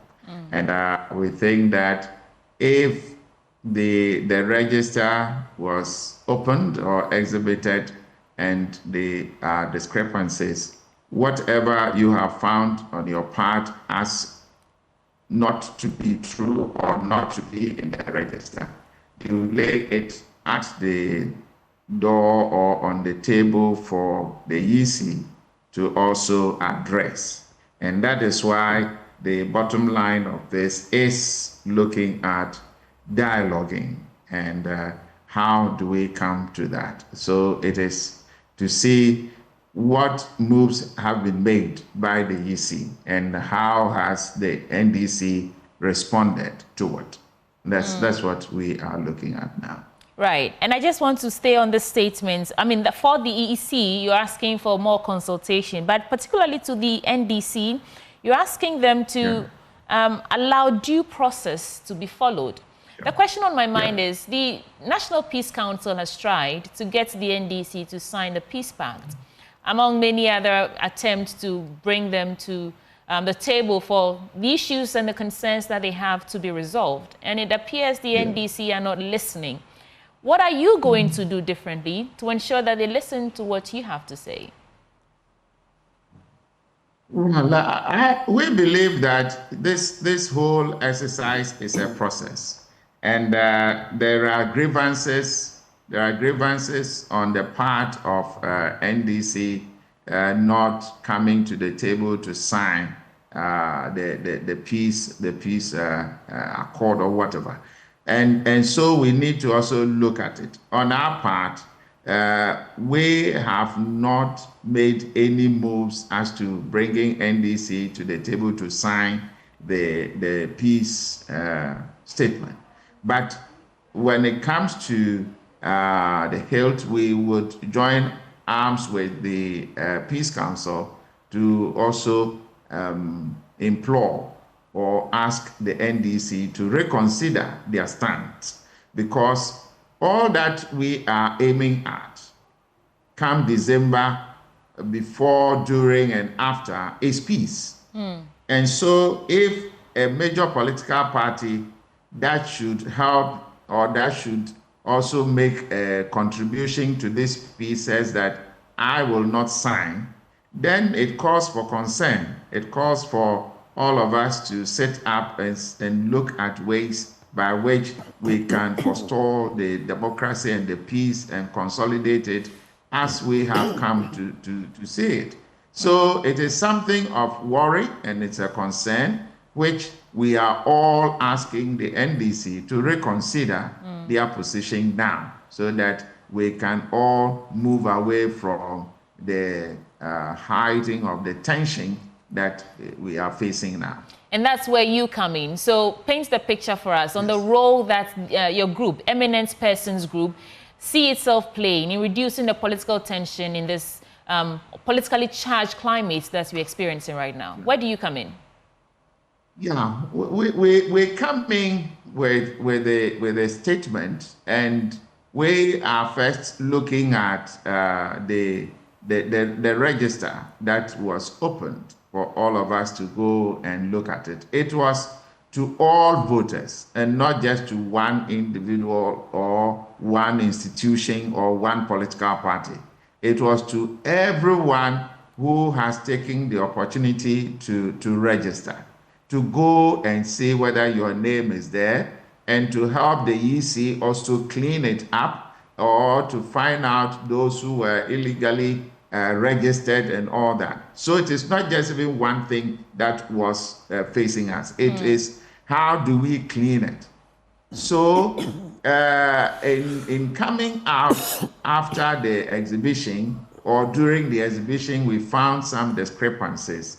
It was to be laid at on the table of the EC to help address, which I think, going through the statement given by the EC before the demonstration was that they have made several attempts. They made these attempts to the EC, to the NDC, to come forward with the discrepancies so that they could all sit down to address it, which was not forthcoming.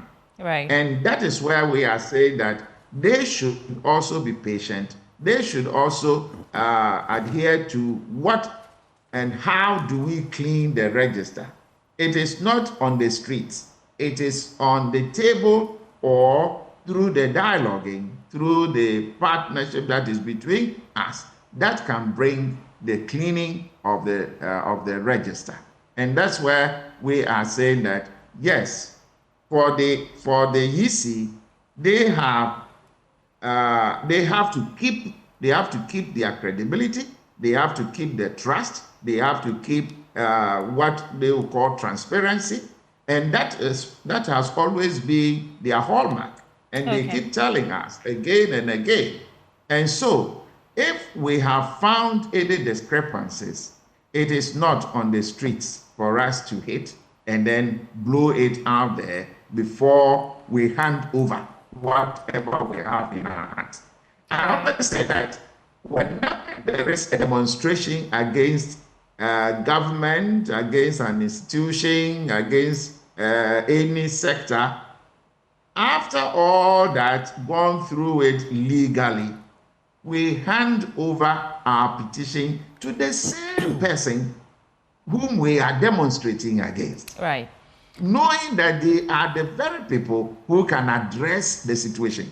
So if that is the case, why do we first go to the streets and then come back to hand over our petition to the same body? Apart from handing over to the Speaker of Parliament, all others were handed over to the body. And so we are saying that it is dialogue that can bring about, and for me, reading through the statement, I have read it again and again from the EC, that they have made the various calls. Bring whatever you have. Let us look at it so that we can all together address it. Please hold for me, Reverend. Yes, yes. Thank you. Rev, I have a few questions for you based on what you just said. You seem to suggest that in terms of transparency, the Electoral Commission has been very transparent up to this point, with the exception of what we are seeing now. Is that what you're saying? The statements and the no, they have been coming to us practically, telling us that they came out with their register, they came out with their timetable, they told us that this is the time for the registration, it was open to all. This was the time to close it, this was the time to open it. And for that, we can say that they have been very fair and transparent to everybody. So that is your understanding of the transparency, as you are saying this morning. That is how you assess transparency. I just want clarity. That's why I'm asking you these questions.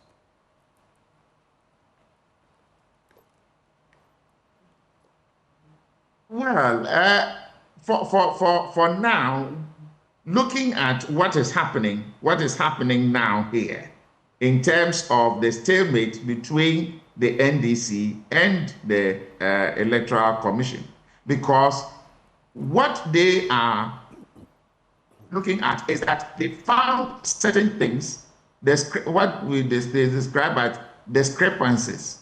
Those discrepancies are the current issues that we are looking at. And that is what allowed them to hit the streets. That's why I'm saying that from the time of the registration to this point, the EC has come out with the timetable and has made enough grounds for them to also come and meet them. That's what I mean. Well, I pose that question because if you want to talk about transparency, whether the media or the opposition, and I'm not talking of just the NDC or other parties, can also point to many instances. In fact, we've had people come here into the studio from different parties. I was about to ask you whether you were privy, for example, since some people have been referring some people in the opposition to IPAC, whether you are aware of how some of the happenings in IPAC. But I'll not go there. Let's talk about I'm not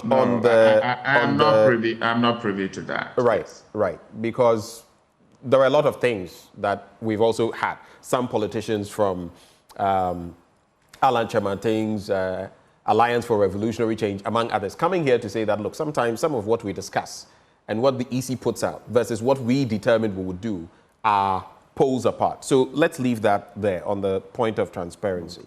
But he also made the point that it is not on the streets that this will be settled, and that the NDC then ends up presenting these petitions to the same body that it wants to take action. Is that not even more reason, especially with what happened in 2016, for an independent audit outside of the Electoral Commission, so that if the go-ahead is given, then we proceed from here? You say it is not hitting the streets, and they are presenting a petition to the same people. But is that not why, if you are failed by an examiner and you want a remarking, they don't go back to the same examiner, do they?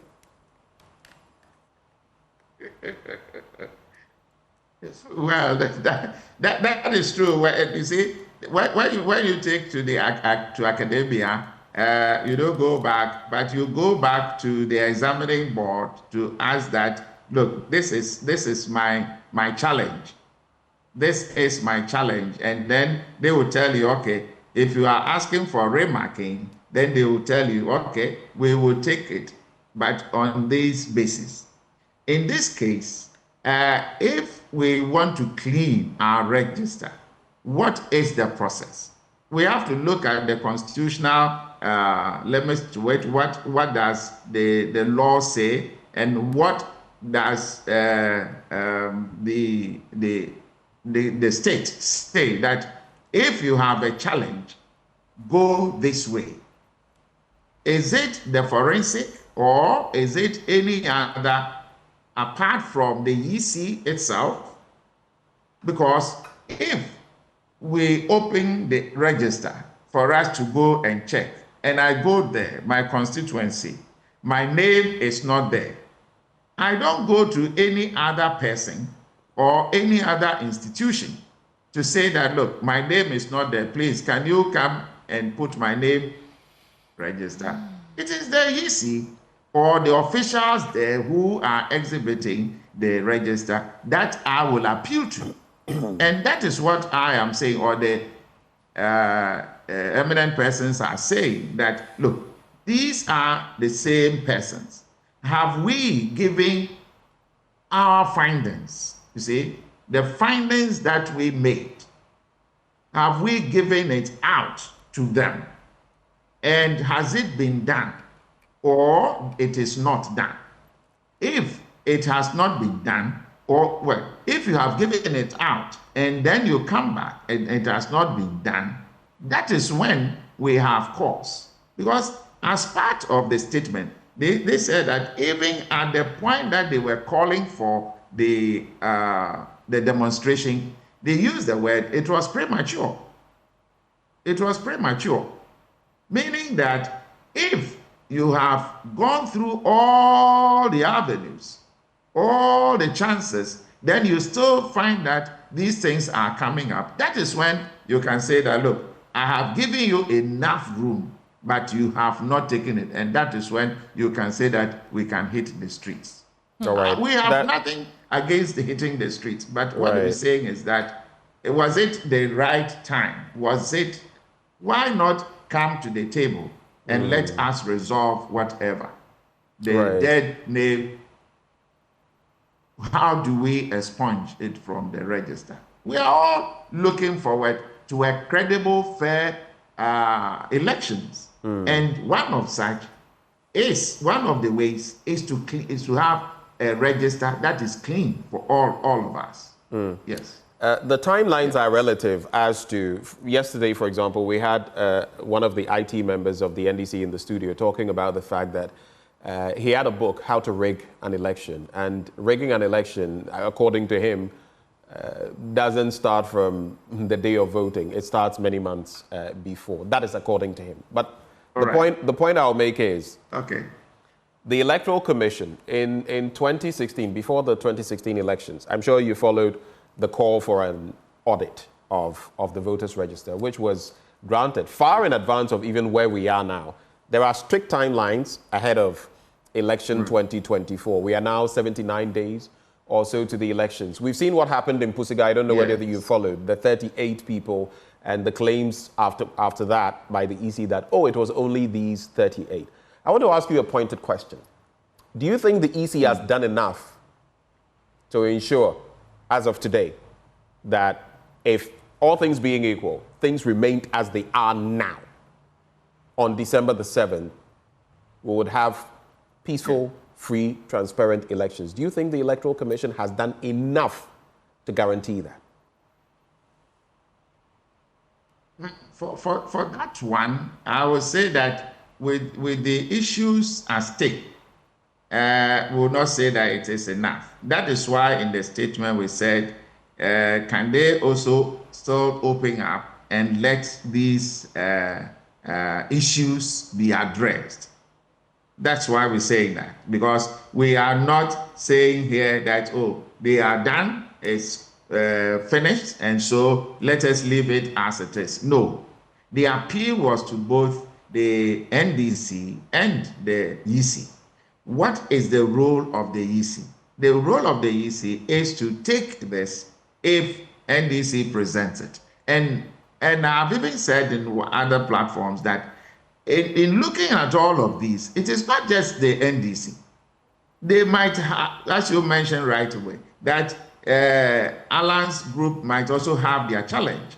NPP might also have their challenge. All of these are sent to the EC to address. So that at the end of the day, we can all say that we have a credible register that can lead us to a peaceful election.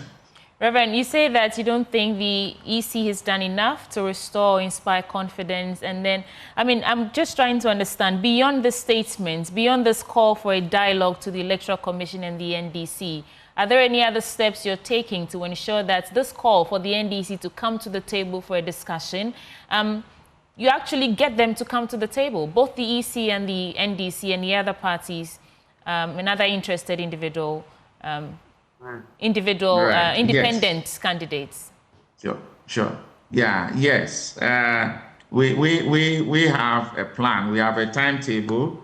We have a timetable which has been given out, and we have written to these all these stakeholders so that we can meet them.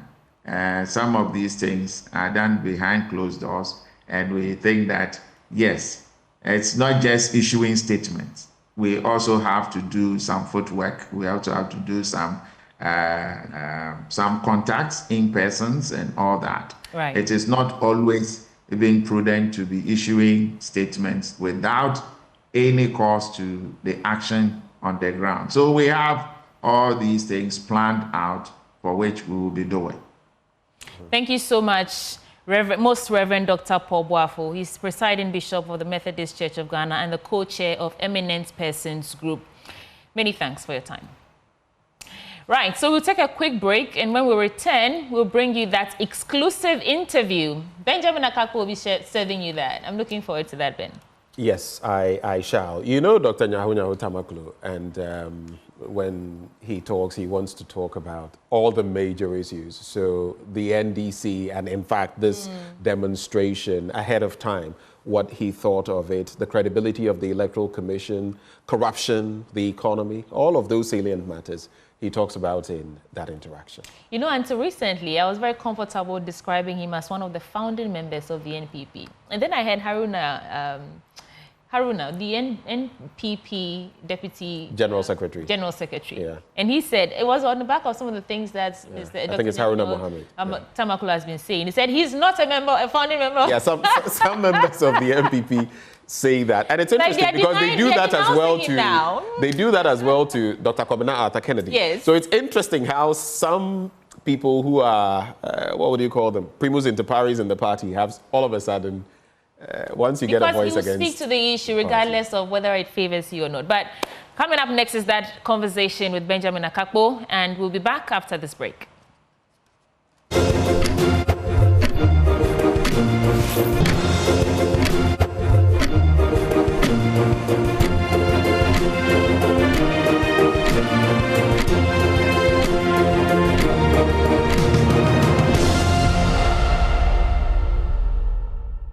Joining us, it's another opportunity to gear up for AM Exclusive. Yes, we bring you those exclusive conversations. And today we're having a discussion with a statesman, a patriot, a founding member of the New Patriotic Party, and of course a medical doctor. as well. I'm talking about none other. You've heard him speak on this platform a number of times. He's back today. Nyaho-Tamakloe. Dr. Nyaho-Tamakloe is my guest. Thank you so much, Doc, for joining the conversation. It's been, what, some months now since we had a conversation? Yes. Between now and then, how have you fared? And what do you see when you look at our dear motherland, Ghana? Has anything changed for you? No, nothing has changed. Things are getting worse. And I'm getting very much worried. I know there are elders in this country equal my age, but they appear to be silent. For what reason, I don't know. And I hope that now with the sort of alarming bells that are now ringing from the trade union organization and other sectors, the trade union Ghanaians will sit up now. Yeah. So as far as I'm concerned, things are not getting better. They are rather deteriorating, daily. I see. And what are some of these things? I mean, you referenced the Trade Union Congress on Galamsey. We'll get to that, but just give me a brief, a bird's eye view of some of the things you see that are so worrying for you. My main concern at the moment is easy. And I've said it on other platforms, that we are not careful. If this nation is not careful, the easy will lead us into destruction. You mean the Gene Mensa? Oh, yes. And his people. There's one Tete there and another one, but what was the name? I've forgotten that other chap. Now, the sort of pronouncements they come out with, you ask yourself, are these people really qualified to be in that seat? But they say they are doing their best in their capacity to ensure that we have free, fair elections. So why do you think? No, there are concerns of they are political faring so badly. There are concerns, serious concerns. And I think concerns of political parties must be listened to carefully. And if what they ask for can be done, it must be done before we get into these elections. Because we have instances where there have been transfers of names to different parts of the country when the people are not even aware. They are there, the records are there. So we follow some of these things carefully. You're referencing what the NDC is saying about some 200,000 plus names. Absolutely. In some cases, 3,000, 5,000. But the EC has come and responded to that, and it says they responded what way? That they came to confirm it. No, but there was a release recently by the EC saying that, I mean, these issues are being addressed and that they don't suffice to create any problems in the election, and that the storm, the furore being raised by the NDC is all about nothing. Much ado about nothing. No. A national election is a serious thing. If a single political party out of the many that we have here comes out with a concern, it is the duty of the EC to listen to it. Now, what did they come out with recently when the opposition party complained? They said they are aware and that it is good they have dictated. That's the understanding that I had. Now, if the NDC had not been able to dictate it, then of course, that would have been a foregone conclusion for them. You follow me? And I believe strongly that people like Afarijan, who have got, he has tremendous experience. If I were to be Jim Mensa, I won't hesitate approaching him. I keep on saying these things. Well, the man with experience has the experience. But even Afarijan is speaking from the sidelines, and we all hear what he says. He's indirectly cautioning not only the EC, but the country itself.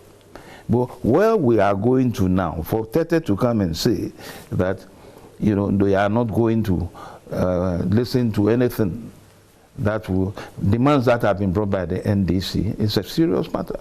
Let me reference what, so on September the 10th, Tuesday, This was actually on Joy News. The Director of Electoral Services at the Electoral Commission, Benjamin Banobio, said that these assertions that you just made, which have also been made by the NDC, that there have been illegal vote transfers in the register, are false, completely false. He says, please, there is nothing like 15,000 illegal transfers. The transfer list that was given to them was composed of transfers that we had done since 2020 when we compiled the register at first. So it involved transfers made in 2020, transfers in 2023, and transfers made in 2024. These are people who have transferred to the various polling stations. They are not ghosts. They are not bloated. They are in the register. Yet we have a list called transfer list, and this time around we captured since the register was made, that is 2020. They, that is the NDC, raised the issue, and we told them that it involved transfers since 2020. And so when you take that of 2020 from it and that of 2023 from it, you come to get the actual figure. We told them that we have it, and we even told them that if you deduct the two transfers, 2020 and 2023, you will get the same figure as they are talking about. This is how the EC has explained away at this. Convinced? I'm not convinced. Are you convinced with such an explanation? No, you see, I keep on telling you that journalists have a great role to play in this country. Such a person should have been confronted immediately by journalists, not necessarily a politician or even a citizen. I mean, you tell this to the Marines. One, you have come to confirm that there have been transfers since 2020, you said. Yes. Yeah. Now, can he now tell the public that these various transfers that have been made, the people can easily be, pinpointed at the various sectors that they are at the moment? No, they can't do it. You follow me? And these are the things that we have to be careful about. We just came out of one not quite long ago, just almost getting to 4 years now. And look at the number of lives lost. You're talking of election 2020? Absolutely. And the 8 people who died in the Yes, we shouldn't joke with this at all. You see, we talk of democracy, and I'll continue saying that I get surprised about my friend Akufo-Addo. I have known him to be a Democrat. He should have been the last person to have allied, and I know, I've been in politics for years. I know maneuvering is going on. There's no doubt about that. By whom? For the political party. It could be any political party. Even bribing is a maneuver. Buying votes is a maneuver. You follow me? And that's why we don't get the right people to lead this country always. Tell me, what then is the solution? I mean, when you look at the current political climate, it is very charged. There are accusations, counter-accusations. I mean, when we come to Galamsey later, the whole charade about, oh, you polluted more than we did, as the majority chief whip, Arnaud Dompré, said, referencing the NDC. But before we get there, the political climate and ahead of election 2024, all of these things that are coming up, what do we do? The NDC is saying, go for an external forensic audit of the voters register. Forensic audit, that's right. It's been done before. Yeah. The EC says there's no need for us to do that. There's no need. And that we have sanitized all of these claims. That's why the response came from the Electoral Commission. The NDC is threatening a demonstration on the 17th. Will that solve it? No one knows.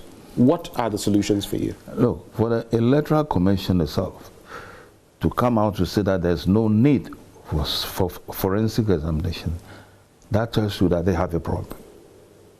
I mean, you should know that. That itself tells you you've got a problem. Let me give you an example. Imagine I have stolen your car. And the car is parked in my house. And you brought in policemen to come and have a look whether the car is with me. Because there's every indication that the car is with me. And then I will be preventing you from entering into my house. That's what they are doing. I mean, why should you be afraid if you don't have a problem with forensic examination? Why should they be afraid?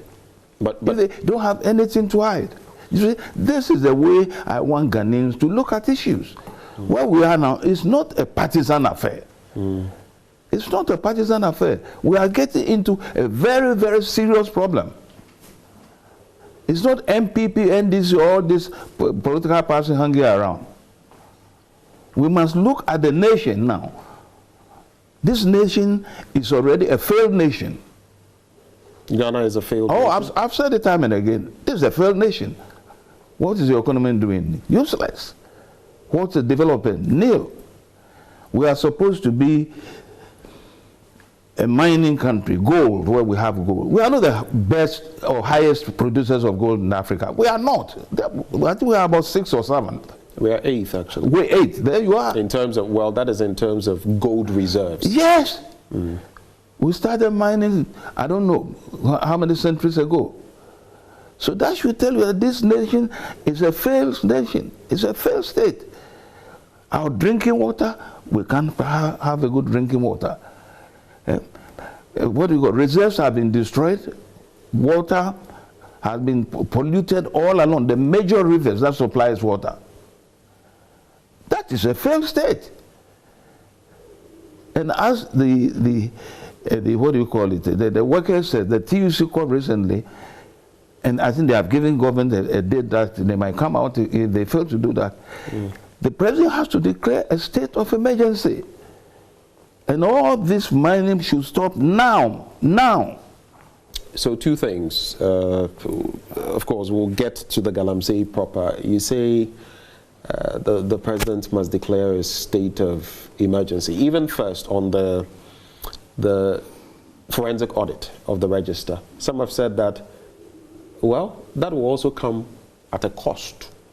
And that will be unnecessary cost because we can deal with it here ourselves. How do you answer those people? And here we go again. Look, this country has wasted money on issues that shouldn't have even been discussed at all. Huge amounts of money. You follow me? But that was just to bring peace into this country. People just kept quiet. If this is what is going to bring peace into the country, let them spend the money. Okay. Let them spend the money.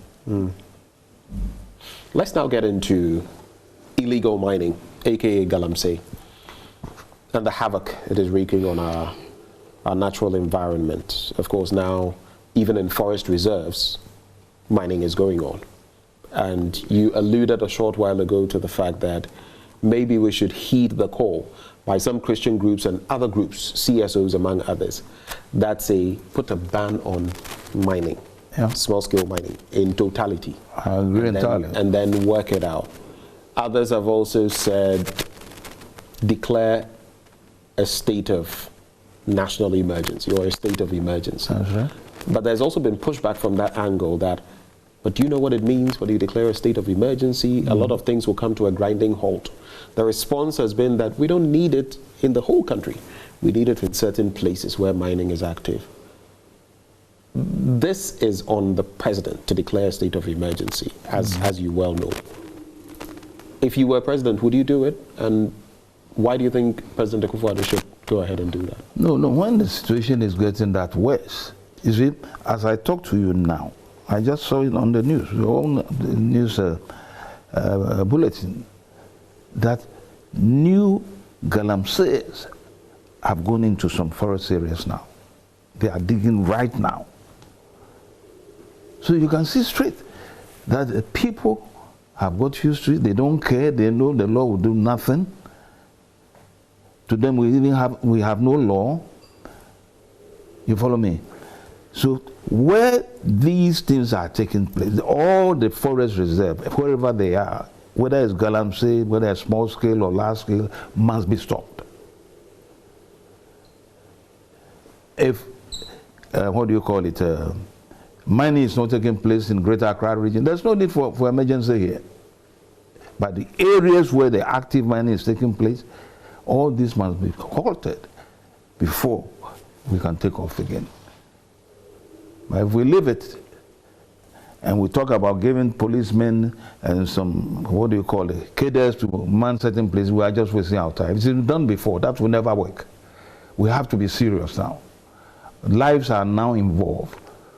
We have a lot of deformities through birth and a whole lot of issues. Certain cases that normally don't even come at all to this hospital are being seen now. Kidney cases have gone on the rise, liver cases, and all sorts of cases. You follow me? And we have such a polluted, look at the water itself. Look at it.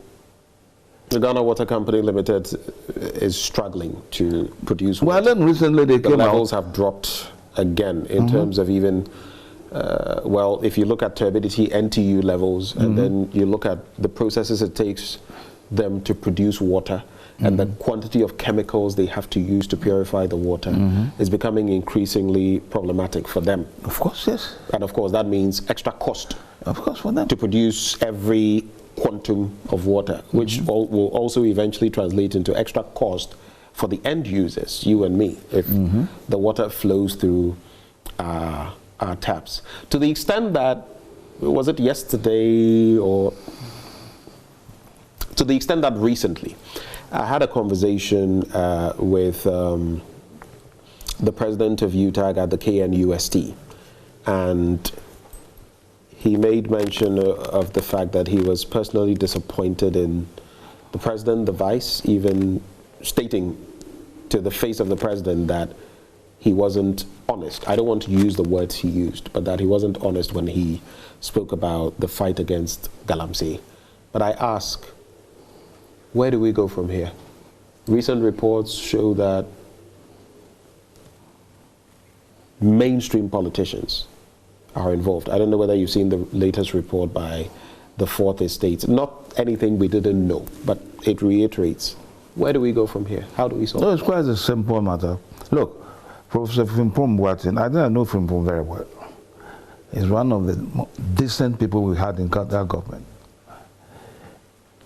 If he comes out with such a serious investigation, where politicians are involved,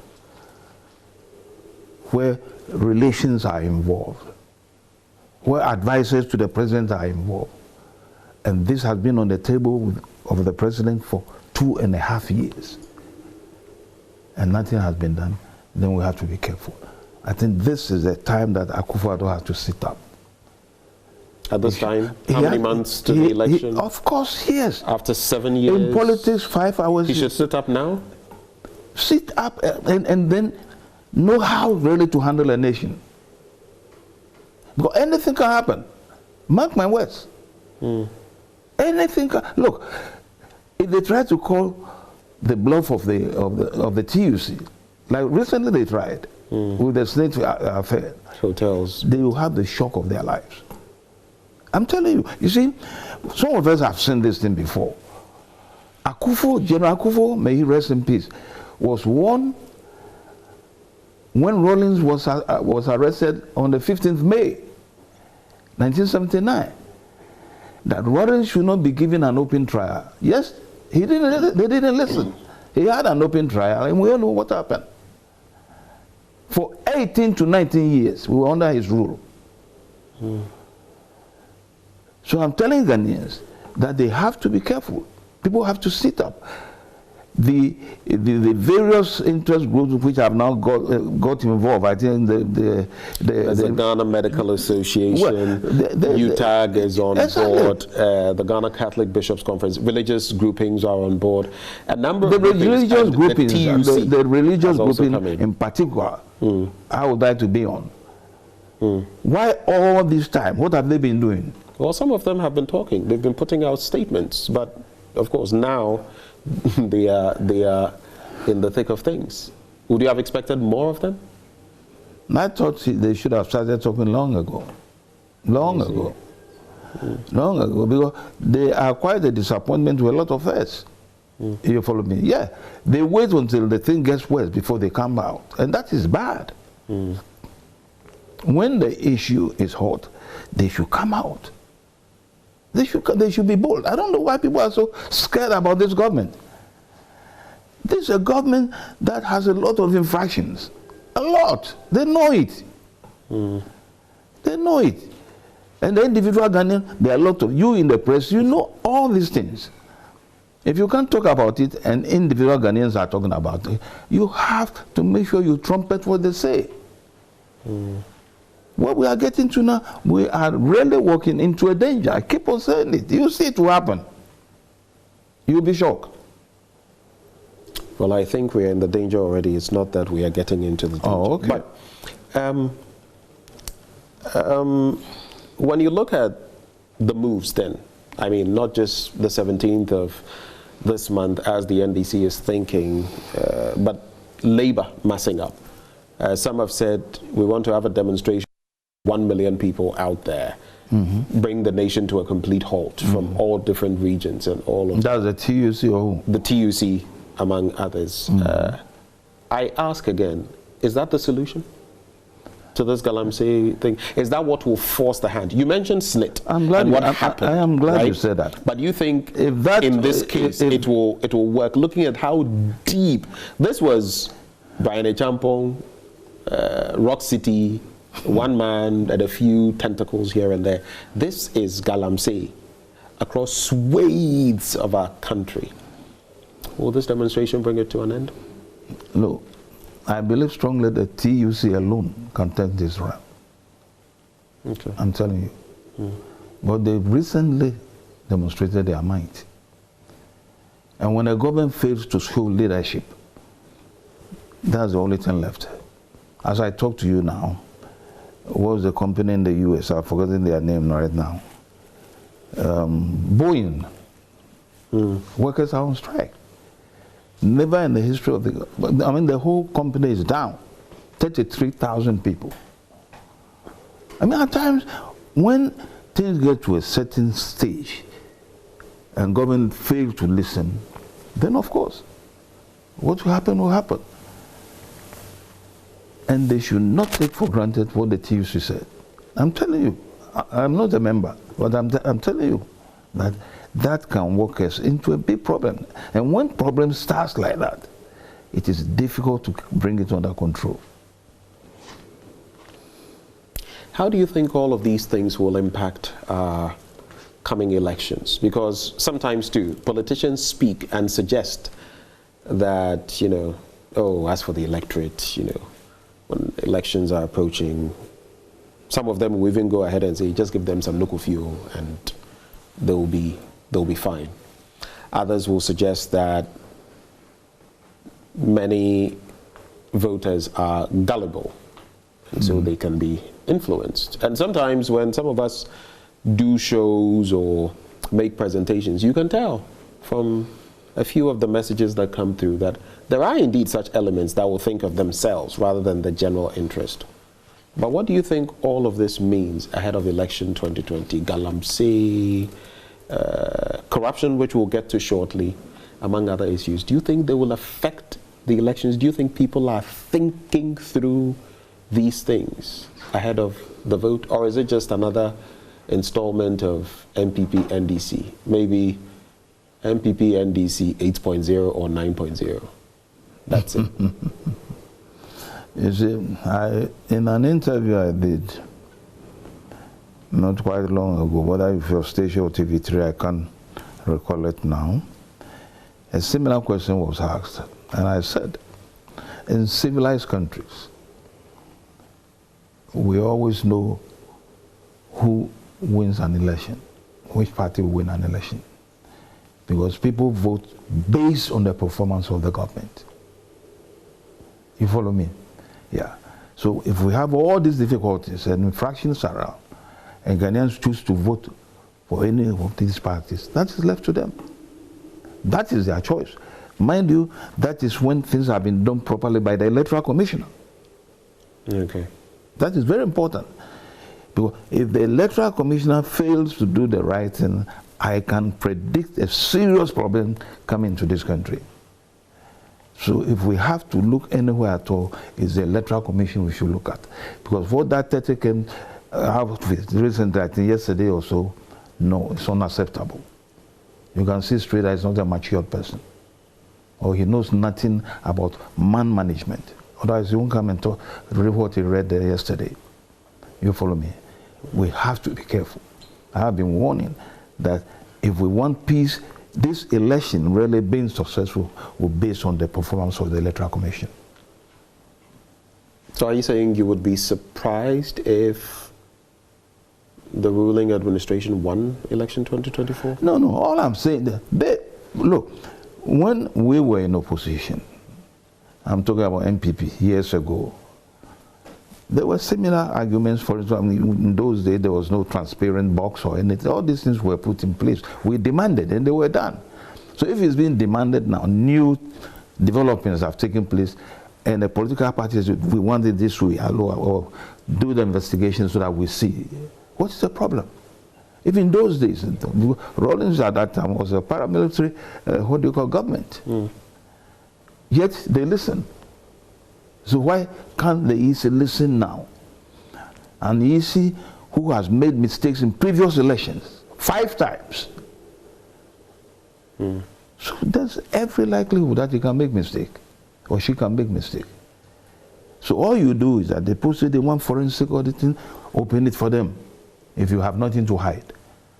So the success of the coming election, if it will be successful, would depend on the Electoral Commission. The onus lies on the Electoral Absolutely, to me, yes. But if they do the right thing, there will be no problem in this country. What is your forecast for election 2024 on the back of everything you know, as far as the presidential candidacy is concerned? Well, my worry, honestly, is that we have this numerous... There's Alan Chamatin. Yeah, Alan Chamatin and all these people. Now the CPP has its own candidate, the PNC, so Madam Kumankuma is in there, Bernard Mona is in there. Then you come to, there are so many candidates representing different parties. And then there is also, well, the NDC's John Dramani Mahama and the MPP's Dr. Mahmoud Baumia also in the fray. That tells you one thing. A divided front can never win. All these groupings, if they are sincere, all of them, they should have come together as a third force, and that can bring a change. Yes, but everybody wants to lead a No, but that's why these are all opportunists. All of them? Absolutely. They have no interest of the country at heart. If they really want a change, the third force, all these numerous political parties and so-called presidential aspirants we see now, they should come together as a third force.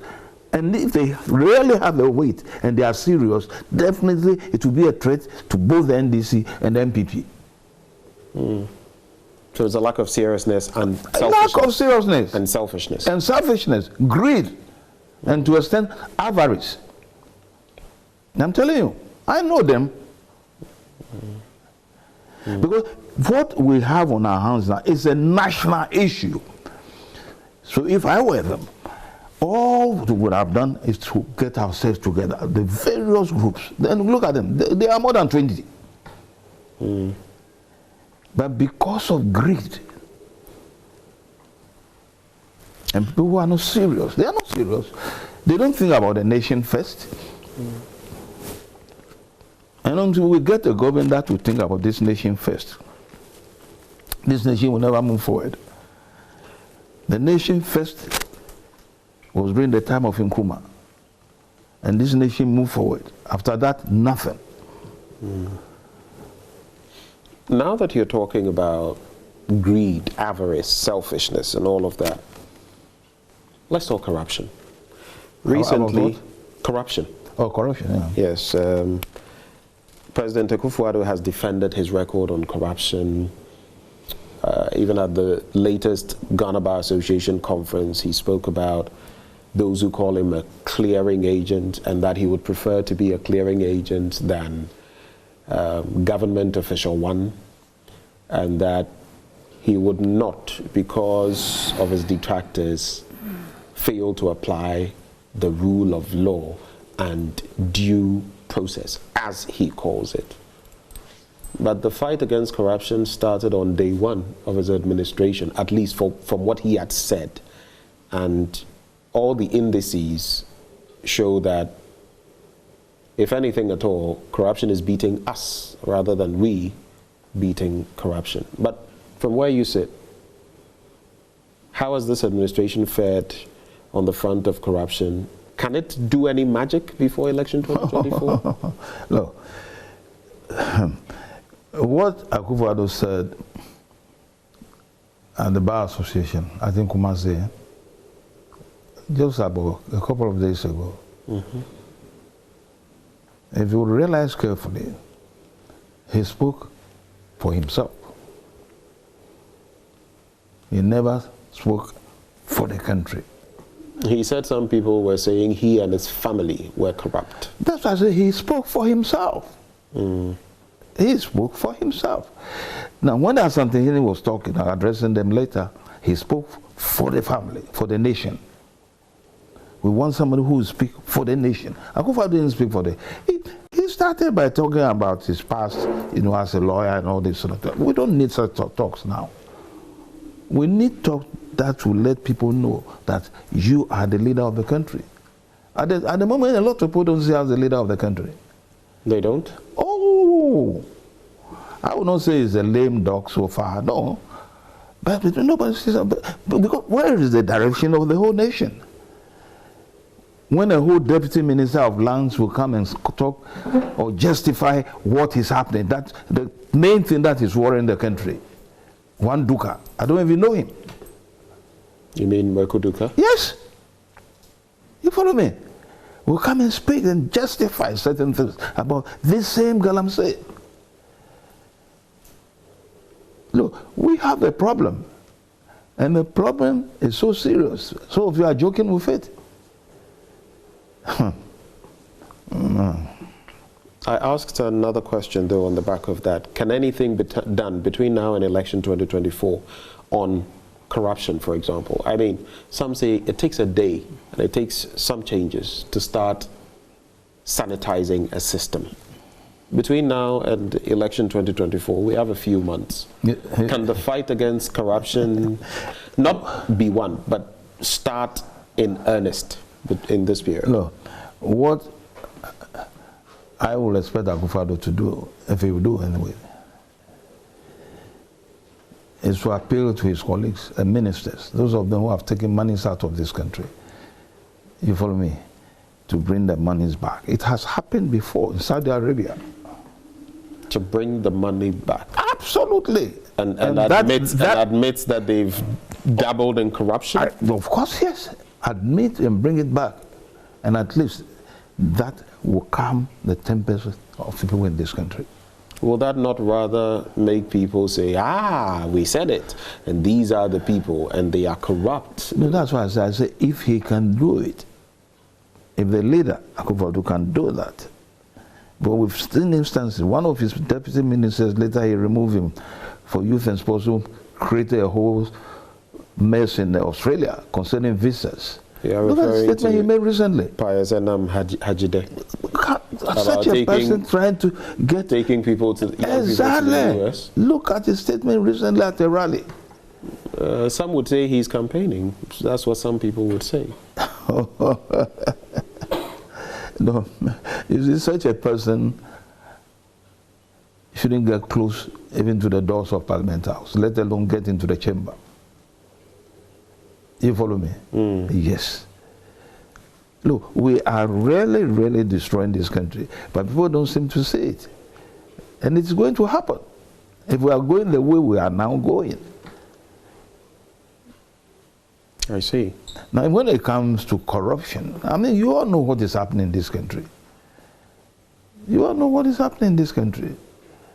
Just yesterday, I'll give you an example.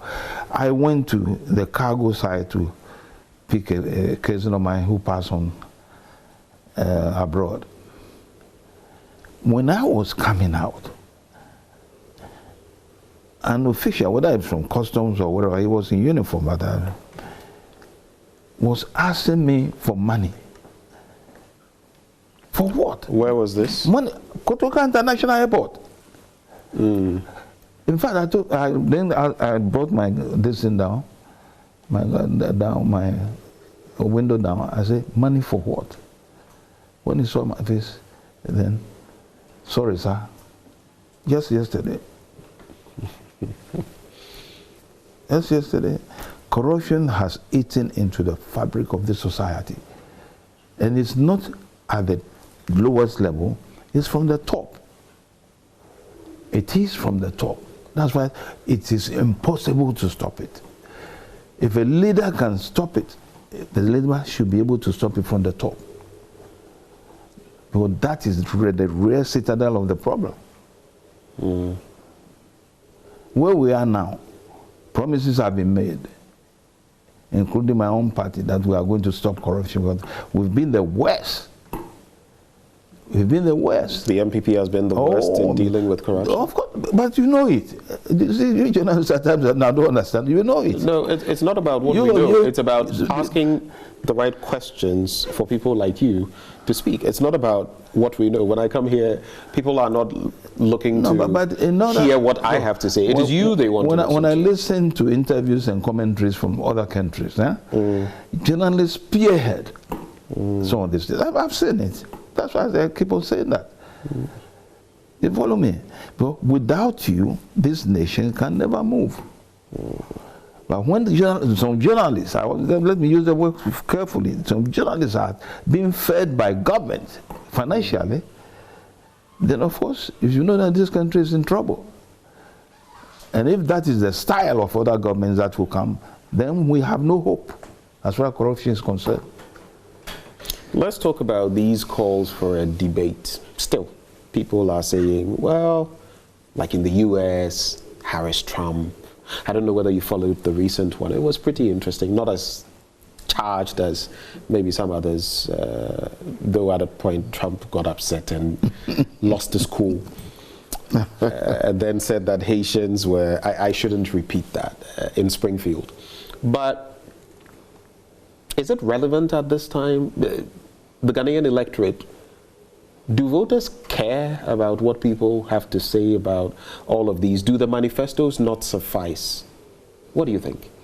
No, if I commented on the manifestos, I don't know whether you were the person I spoke with. I doubt. That's about 2 weeks ago.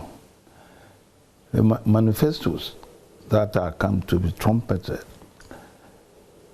and parties don't mean serious when they get power. It doesn't mean anything. Manifestos don't mean anything. You see, because we have manifestos.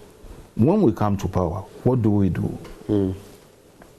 Many a time, we do completely different things. So what are the manifestos for? All political parties behave the same way. You follow me? That's why I keep on saying that the only person we had in this country's leadership who went by his own program, 7-year development plan by Nkrumah, and he was pursuing it until he was removed, was the only person who gave us really progress. And that is 68 years ago. Look at China. Recently, I remember China recently, less than 40 years. Look at where they are today. The leadership. South Korea, leadership. I was listening some few minutes before you came in. The Chinese ambassador here, I think it was question concerning this Galamsey thing. I said, President Akufo-Addo accompanied him one time, officially, when Akufo-Addo was visiting China, he accompanied him. You follow me? And their president told our president that the Chinese here must respect the law. If they don't, the law should deal with them. Are they dealing with them? In other words, if Xi Jinping is saying, my citizens in your country, if they flout the law on illegal mining or small-scale mining or whatever form of mining, deal with them. Deal with them. And if we don't deal with them, then who calls them? Yeah. Just some few minutes before you came, a Chinese ambassador here in this country. You follow me? I said, a nation progresses when you have the right leadership. If you don't have the right, forget about it. So we don't have the right leadership? No, I don't believe so. I mean, 8 years, what have you said? 8 years, what have you said? No, for me, I believe we don't have the right leadership. I might be wrong, but that is my belief. Because all the things that draws the nation back, we are doing it. In disciplined society, I mean, look, you even drive around and see what's happening. Bribes being taken by policemen in the streets openly. I think the only group I can say are safe at the moment is the military. For simple reason that they don't mix with civilians. A lot of people don't know why. You see, Accra itself as a city, years before I was born, was centered around Jamestown. That's the whole Accra. Now, when the English wanted to establish a camp, they brought it all the way to Birmingham. Imagine from Jamestown to Birmingham. You see the distance. Simply because they don't want the soldiers to mix with the civilians. It's as simple as that. So, as I said, maybe they are the only people one can say they are safe from corruption. But every society, even the military, so-called protocolists, they are always disturbing them with protocol lists. I mean, what the hell is that? I mean, the protocol lists are everywhere. Recently, I heard of one from somewhere, and but I guess, as some will say, it is what it is. There are two final issues. The other one, the last one I'll talk to you about is sports. And since you are so passionate about sports, especially football or soccer, I will take it there as the very last issue. But the economy. Some people say that, oh, people of a certain caliber, as for them, where they are, they don't feel the pinch. I don't know whether you feel the pinch, but when you look at the exchange rate, for example, recently I was looking at some old videos where the president was making comparisons. Under Kufuor, $1, 1 cedi. Under, Atta Mills, Mahama, 2 cedis, $1. And now it is about 16.6 to the dollar. For the pound, it's gone past 20. I have a friend who has had to give up her academic work because she's in Ghana, all right, but she simply can't pay the pound value of what she has to pay every month for her studies. And it goes on and on. Can this economy be rescued? Where we are now, with this present government, I would say no. Because we have overborrowed. And I feel so pathetic for anyone who will take over from this government. You feel pity for any government that will take over from this one? I feel very, very pity, sorry. Whether NDC or MPP? Anyone. Even if it's a land Tremante, you can't handle it. I'm telling you. What we have to do now, like it happened in Europe after the Second World War in some countries, we have, as a nation, must get together and know that we are flat on the ground, and with right leadership, we can climb. Look at Germany after the war. The right leader brought them to the level that they are today. And it can be done. It can be done. But always we must get the right person, a selfless person, a person who will think about the nation first, not himself and his family or his clan. Oh yes.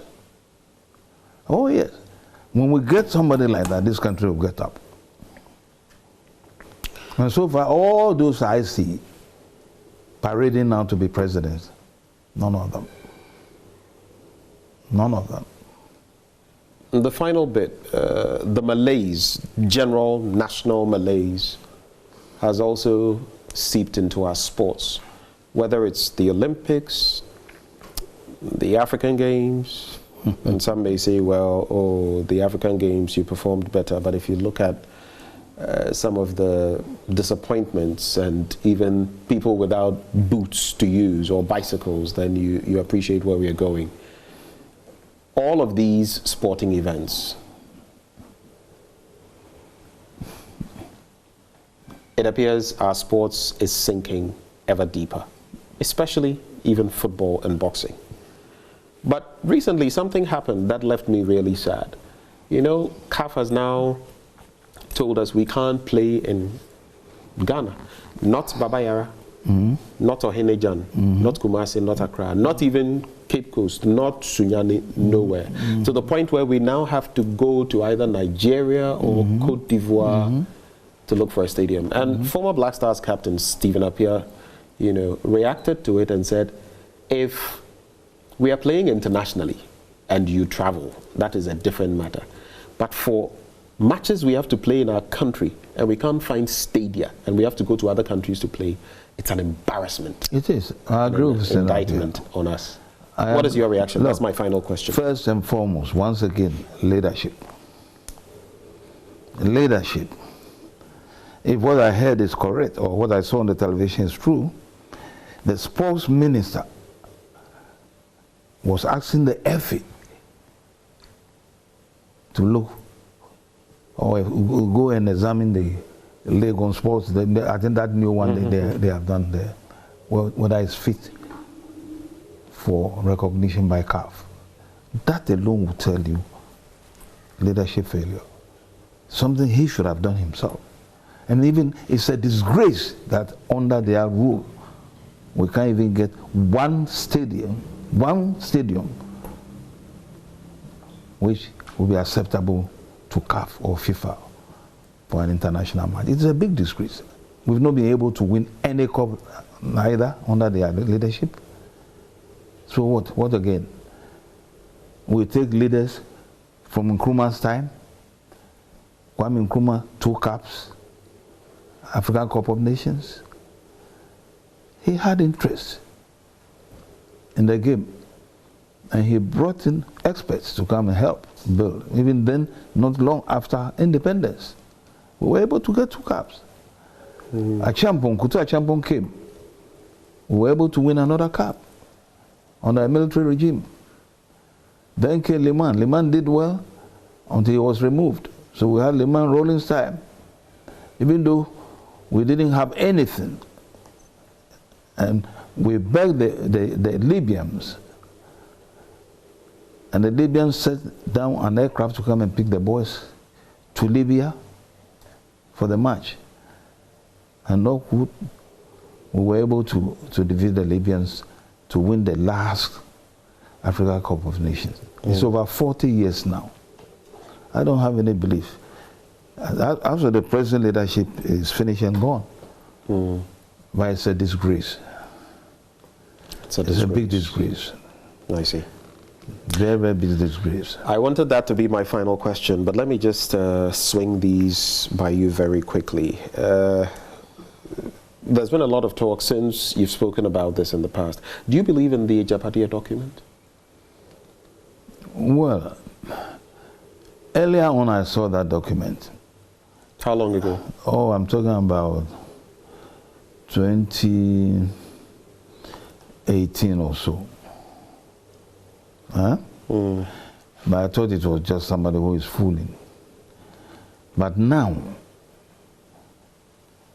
when I saw the new release, how it's carefully crafted, and looking at how things are going in the country, I think we must be careful.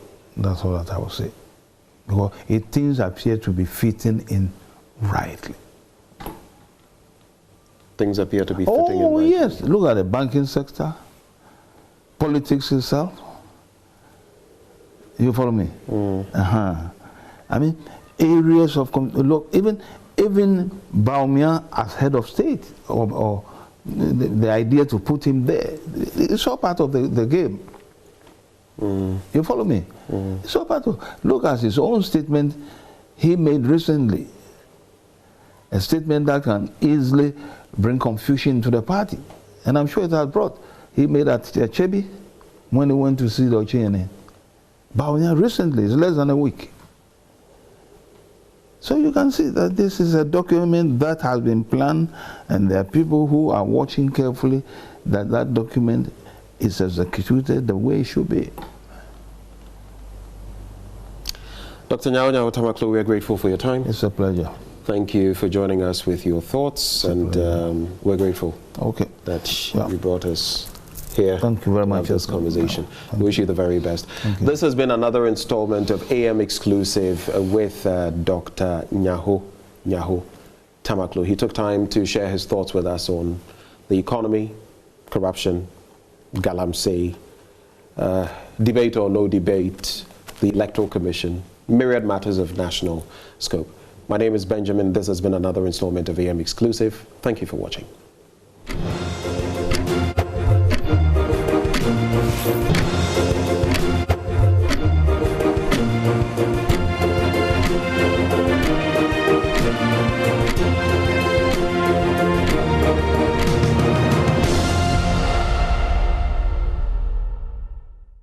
That conversation leaves a lot to think about, and my takeaway is that we have overborrowed.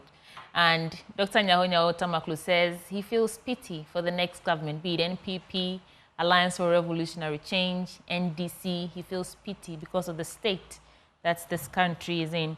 But let's move away from the politics and talk about other things. But before we get into the next belt of conversation, I'd like to send out this announcement in loving memory of Mr. Michael Sosudiz. This is coming from Dr. Nyaho-Tamakloe. They're asking that all sympathizers take note of the following, that it would be happening. Funeral arrangements will be announced in due course, but a book of condolence has been opened at his residence, number 22 Gifford Road, Accra. And visitation times are from 10 a.m. to 12 noon and 3 p.m. to 5 p.m. on Tuesdays and Saturdays, from Tuesday to Saturday, and 3 p.m. to 5 p.m. on Sunday. So do well to attend if you're familiar with this person, Mr. Michael Sosudiz. And if you want to contact anybody, you can contact Dr. Nyaho-Tamakloe himself. The numbers are on your screens with the names there. And our deepest condolences to the family of Mr. Michael Sosudiz. Now let's talk about immunization financing.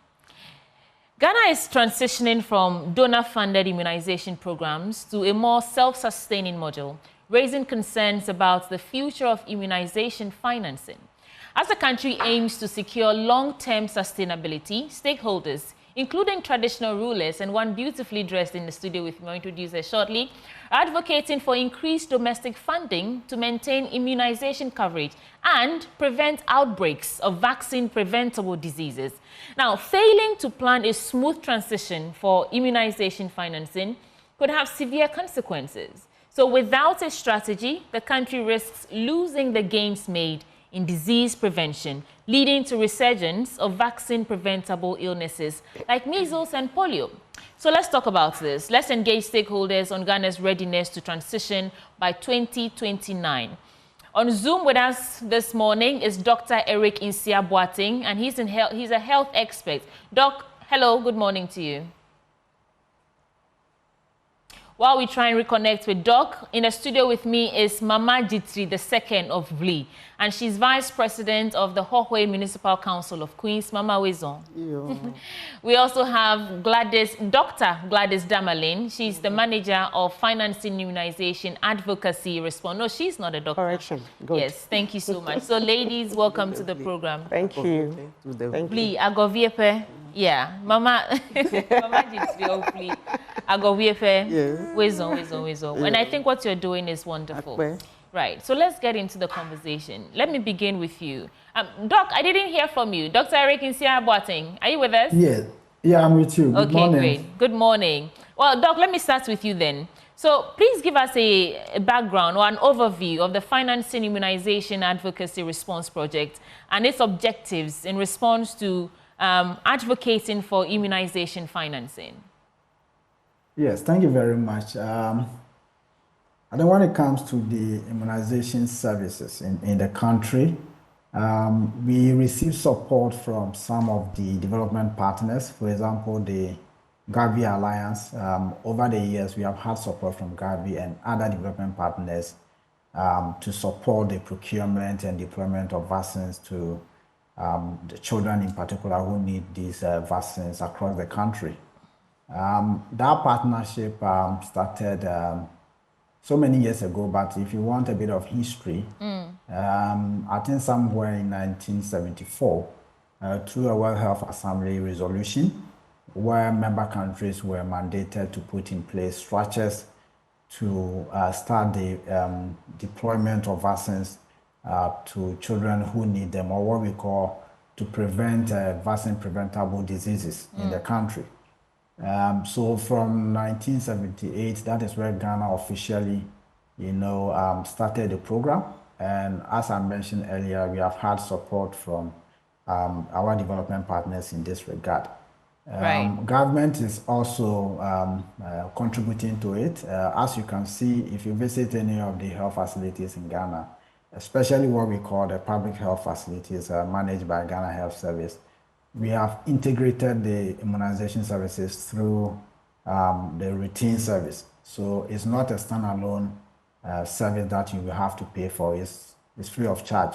So that is the way to go. I'm sure in the course of the discussion, we'll talk about some of the strategies that we put in place to finance immunization services. Thank you, and over. Thank you. So let me come to the studio. Gladys, how would you assess Ghana's current reliance on donor funding for immunization programs? What are the gaps that you've identified, for which reason you hope to, or you are in the quest to fix those gaps? What's the assessment?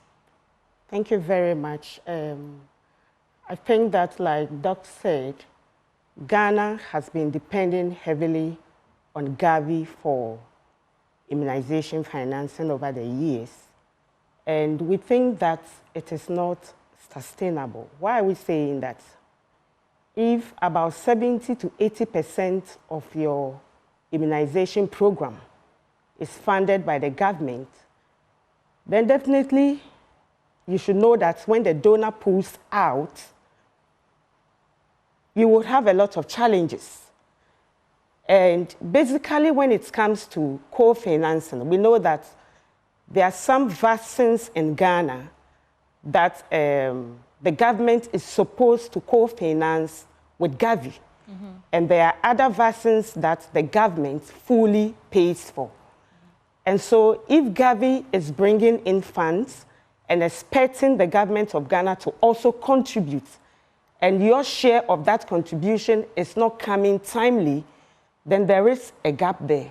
Which is what has been happening. Exactly. So let me give you an example.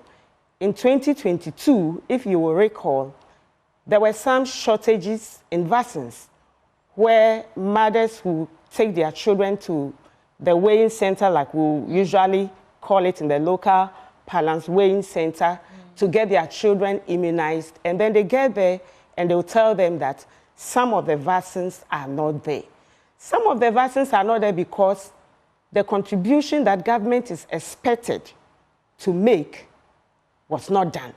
The whole year of 2022, government did not pay its co-financing obligation. They made that payment in 2023. How much are we talking about? I don't have the figure off head, but I'll be able to release that figure later. But just to tell you that the whole year, you didn't make any payments, but you expect that your children should be immunized. Where would the vaccines come from? Because we need the funds to procure the vaccines from the international market. And it is a process. The plan is that by the first quarter of every year, government is expected to release its funding so that Gavi can plan and get the vaccines from the international market shipped down to Ghana. And you know that when these vaccines come to Ghana, automatically they have to move to the regional, the district, the sub-district level, and it takes a lot of time. It's a whole process. And so if you don't put in your funding early, don't expect that the vaccines will come on time. And that is where we'll be facing the shortages, and we know the implications of not immunizing our children. We'll talk about that. I see this is very important. It should be important to all of us, the way you're speaking with fashion. And I know that traditional rulers like Mama yourself, you play some roles. And before we even talk about some of the successes you've chalked in this advocacy activities, what role really do traditional authorities such as yourself play in advocating for immunization funding? Okay, thank you. In actual fact, like she said, we work with them, the traditional rulers. We work with the CSOs in order to have effective immunization programs in our various communities, or maybe even to the public at large. Because we have seen that it's very important, because when we as traditional leaders are able to help in the immunization, I think that we will have a healthy community, and then largely to the nation as a whole, because it's very important when we have a healthy nation. So that is why some of us are on board to become advocates for the immunization programs, because the children are our future leaders. Yeah, they are. So if we are able to target them well and then immunize them well, it will be to our own advantages, because there will not be spread of communicable communicable diseases will be eradicated. Okay. Yeah. Thank you so much. But I would like you to share at least one success story, if there's any, on how you, Queen Mothers or traditional authorities leading the charge, especially for domestic immunization funding. Is there any story of such you want to share with us? Oh, yeah. Like I said, we work with the CSOs. Yeah. And then when we meet at our various meetings with maybe stakeholders in various aspects of life, we discuss and then we bring it to bear on the government to be able to facilitate the payment of its co-funding for the immunization. True. And it's very important. Okay. Yeah. Can I just add a little bit to what Mama said? Yeah. Yes, that we know that Queen Mothers are very powerful in our part of this we listen to them. We listen to them, and they wield a lot of power, and they have access to political officials and even decision and policy makers. And that is why they were targeted in this campaign or advocacy project, because we know that there are certain places that they can move in, I cannot be there.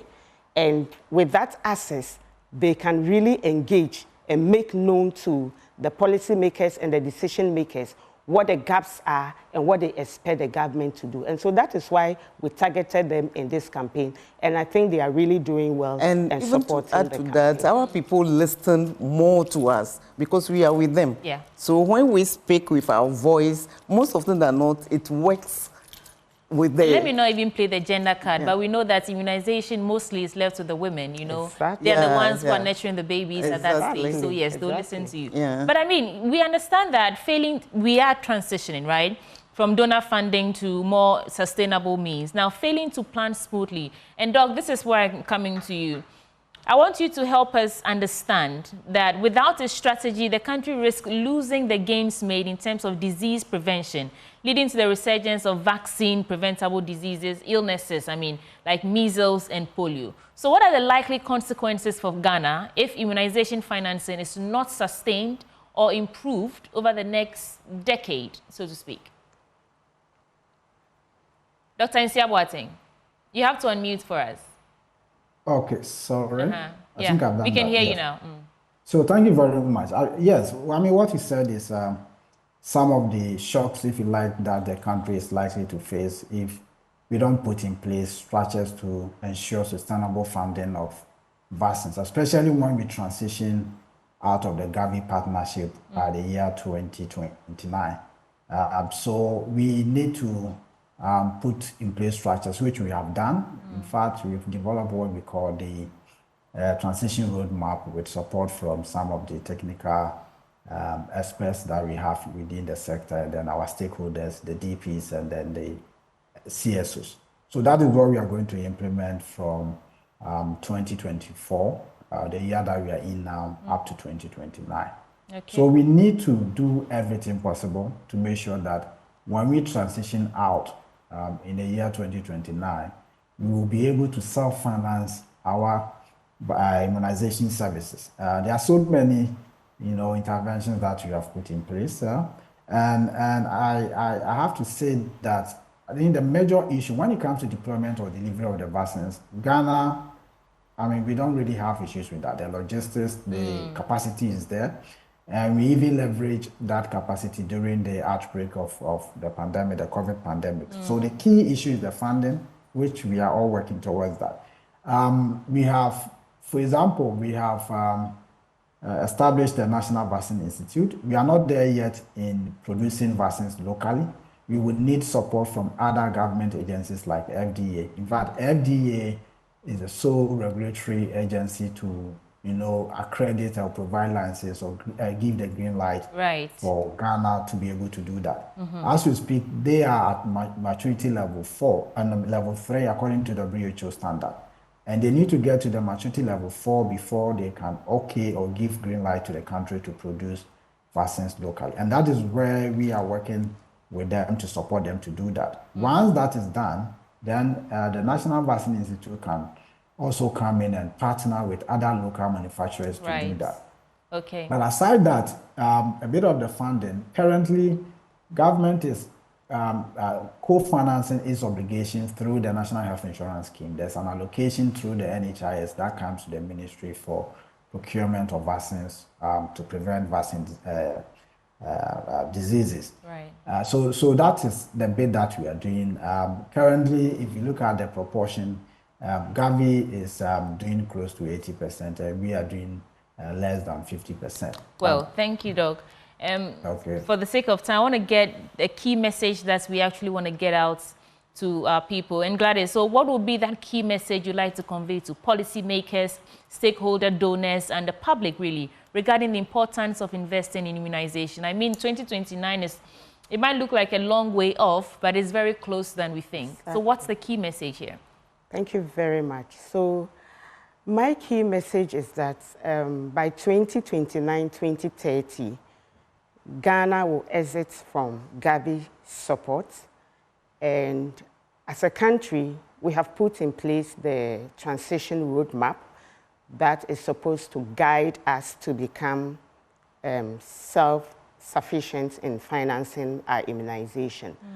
I hope that we will stick to that roadmap, that it will not just be a document, but we will implement to the latter whatever plans and activities we have put in that roadmap. And just to also let decision makers and policy makers understand that immunization, if we fund immunization as a country, we are rather saving cost because, in fact, we all know that some years back we're seeing measles, we're seeing chicken pox and others. Currently, scarcely will you see such diseases around. And I think that if we are able to fund our immunization, we rather save. I mean, research has shown that if you put in $1 to fund immunization, you get a return or an outcome of $67. So as a country that we say we don't have enough funds, where would you put in your little funding? Is it not in preventive than curative? And the old adage says that prevention is always better than what? Than cure. So we urge the National Health Insurance Scheme to put in more funding at the preventive aspect more than the curative part. Prevention is always better than cure. Mama, I'll give you the final word. Okay. What would you like to add to this? Okay, I am just appealing to the government. Even I wouldn't say National Health Insurance. I feel that the government must be committed to save lives, especially for the children, the preventable diseases that vaccines can prevent. I think we should invest more because even now, we, the elderly, are also benefiting from some of the vaccines. So government must make it a point to invest more in health of its nation. Thank you so much. And I know that the conversation will continue till the end of this Gavi funded, donor funding of immunization financing. And hopefully that all the strategies that you've laid out during this project can be implemented so that we go. But right before we go, Gladys, is there any acknowledgement, anyone you want to shout out, partnership, sponsorship before we go? Oh, yeah, let me thank the Ghana Health Service, Ministry of Health, the development partners, the traditional and religious authorities, the CSOs, and all key stakeholders who have supported this campaign. Kudos to them. We thank them, and we know that we will continue to push till we see something being done about immunization financing. Okay. And also a very good morning to the Executive Director of Hope for Future Generations, in the person of Mrs. Cecilia Senyo and the team. Thank you. We cannot go without hearing something else from Dr. Eric Nsiah-Boateng. Doc, take us home. Yes, thank you very much for this discussion. What I'd like to say is that we are committed to the strategies or interventions that we've put in the roadmap, where we need to partner with the private sector and both public as well to get support and implement all those interventions. We will do, and then prevent, more mortalities and mobilities in the countries, especially for the population that we are dealing with, especially children that we are always targeting. So it's just an assurance that those strategies in the document will be implemented. Thank you. And that there is Dr. Eric Nsiah-Boateng, a health expert, joining us via Zoom. We also had in studio Mama Jitri II of Vli. Agoviefe. Hey. You have to add Agoviefe. Yeah. And she is the Vice President of Hohwe Municipal Council of Queens. We also had Gladys Damalin. She's Manager of Financing Immunization Advocacy Response. Many thanks for your time and for the work that you're doing for the country. Thank you. Right. That's the end of this belt of conversation, but there's still more coming your way on the AM show. I'll be right back.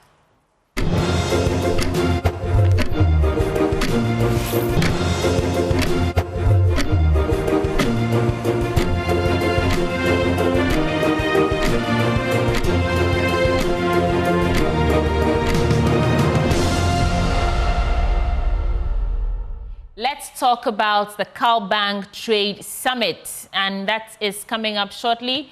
But it's a collaboration, a joint venture between CalBank and Adanse Travels. In a studio with me to discuss this is Daniel Appiah. He's head of commercial banking, as well as Yao Chuks, the general manager for Adanse Travels. Gentlemen, welcome to the program. Thank you. Now, over the years, CalBank has been organizing trade visits for SMEs, and you say this is the third edition that you're doing. Yes. In fact, the first year you took about 72 people, second year 43, and this year you're targeting 100 people to go to Turkey for business purposes. Yes. Tell me a bit more about that, Daniel. So, businesses grow, and every business is looking for the opportunity to expand and do better.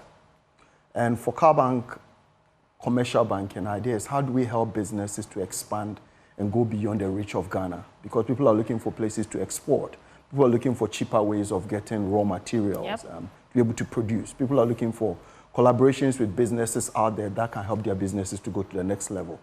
So we started this idea of why don't we, especially coming on the back of COVID, where the Turkish market really opened up, why don't we now decide to bring Turkish businesses together, working with the Turkish Ministry of Trade, and bring Ghanaian businesses together, put them together in one room, let them converse, let them build partnerships, let them look at ways where they can support their businesses.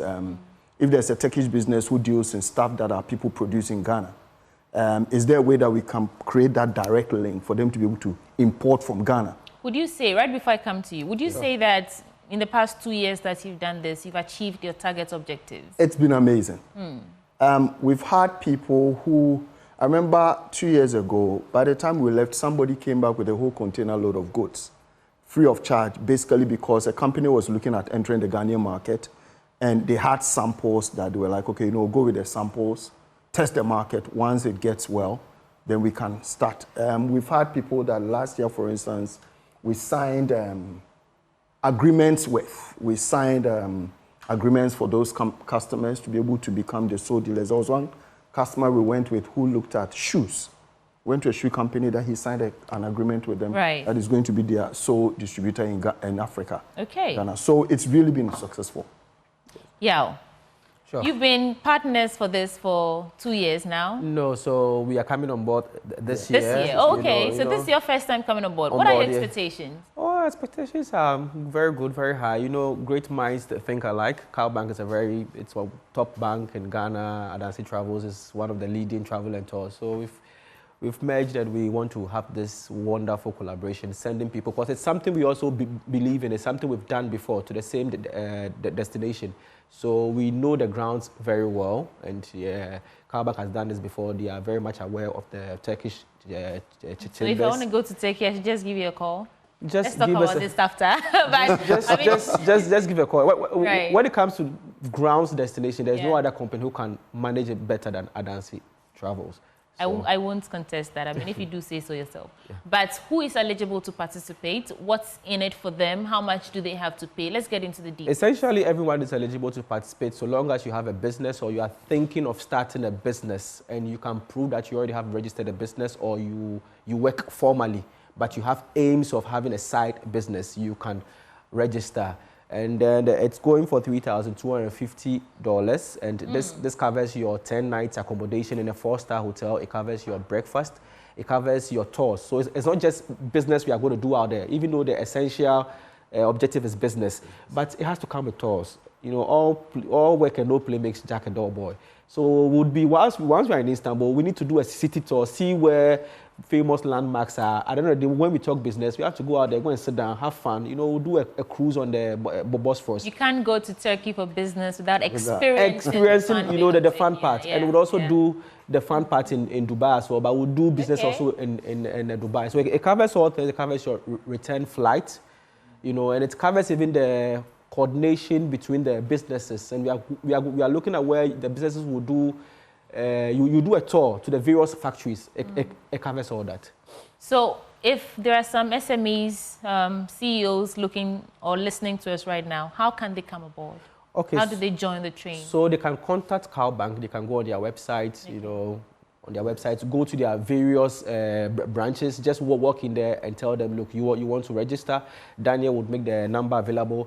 Alternatively, you can contact us at Adansi Travels. You can go on our website, or you can call this number 055-264-8267.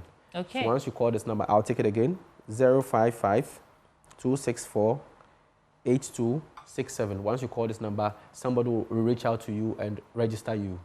But then why Turkey and Dubai? Well, coming on the back of COVID, when the Chinese market closed up, Turkey was the go-to place for business. And we've gone there twice, but we've not been able to even deal with about 10% of what the Turkish market has to offer. Yeah. And it kind of mimics the market we have here in terms of the products they do. And a lot of the clothes we sell here, a lot of the products we have here are from Turkey. So why don't we then now take businesses to their direct source? You know. It's wonderful. So I'll give you each a minute to speak directly to our audience, inviting them to come aboard for just 3,000 what? 3,250. Yeah, yes, that's a very cool price. It's a cool deal. To Turkey for 10 days in a 4-star hotel. Yes, and it includes your... Folks, let's go to Turkey.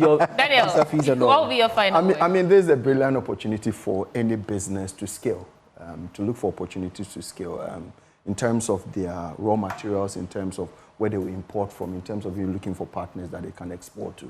There's a brilliant opportunity. Come on board and let's do this together. And I think you'll be glad you did. Nyaho-Tamakloe. Yeah, so I would want to tell people to, like that Daniel said, come on board. I mean, like I said, it's the best of both worlds. Just come, let's go out there, go and meet businesses. Let's you know, upskill our business, go and network at the same time, have fun. And you can trust that with Bank Adansi Travels, we'll give you the best. The best collabo. Collabo. Powered by multimedia. Powered by, yes. Multimedia is at the bottom of all of it. So let me just mention. Thank you, gentlemen. Yes. But before I wrap up, let me ask you to put the number out there again, just in case someone missed it and wants it. Let me put the number out there again. It's 059-550-0817. 059-550-0817. Or you can go to Adansi Travels, our website, or any of our social media handle, X, Instagram, and all. Just go there and you get this. Well, thank you so much, Daniel Appiah. He's head of commercial banking at Bank, and Nyaho-Tamakloe is the general manager for Adansi Travels. I wish you the very best. Thank you. Thank you so much. And hopefully, maybe backdoor, we'll discuss whether or not I'm coming with you to Turkey. You're on board. Folks, that's our show for today. My name is Sweetie Abochi, and I do this with Benjamin Akakpo. For now, stay for Stina Safo. She'll be serving you Joy News Desk. Mwah.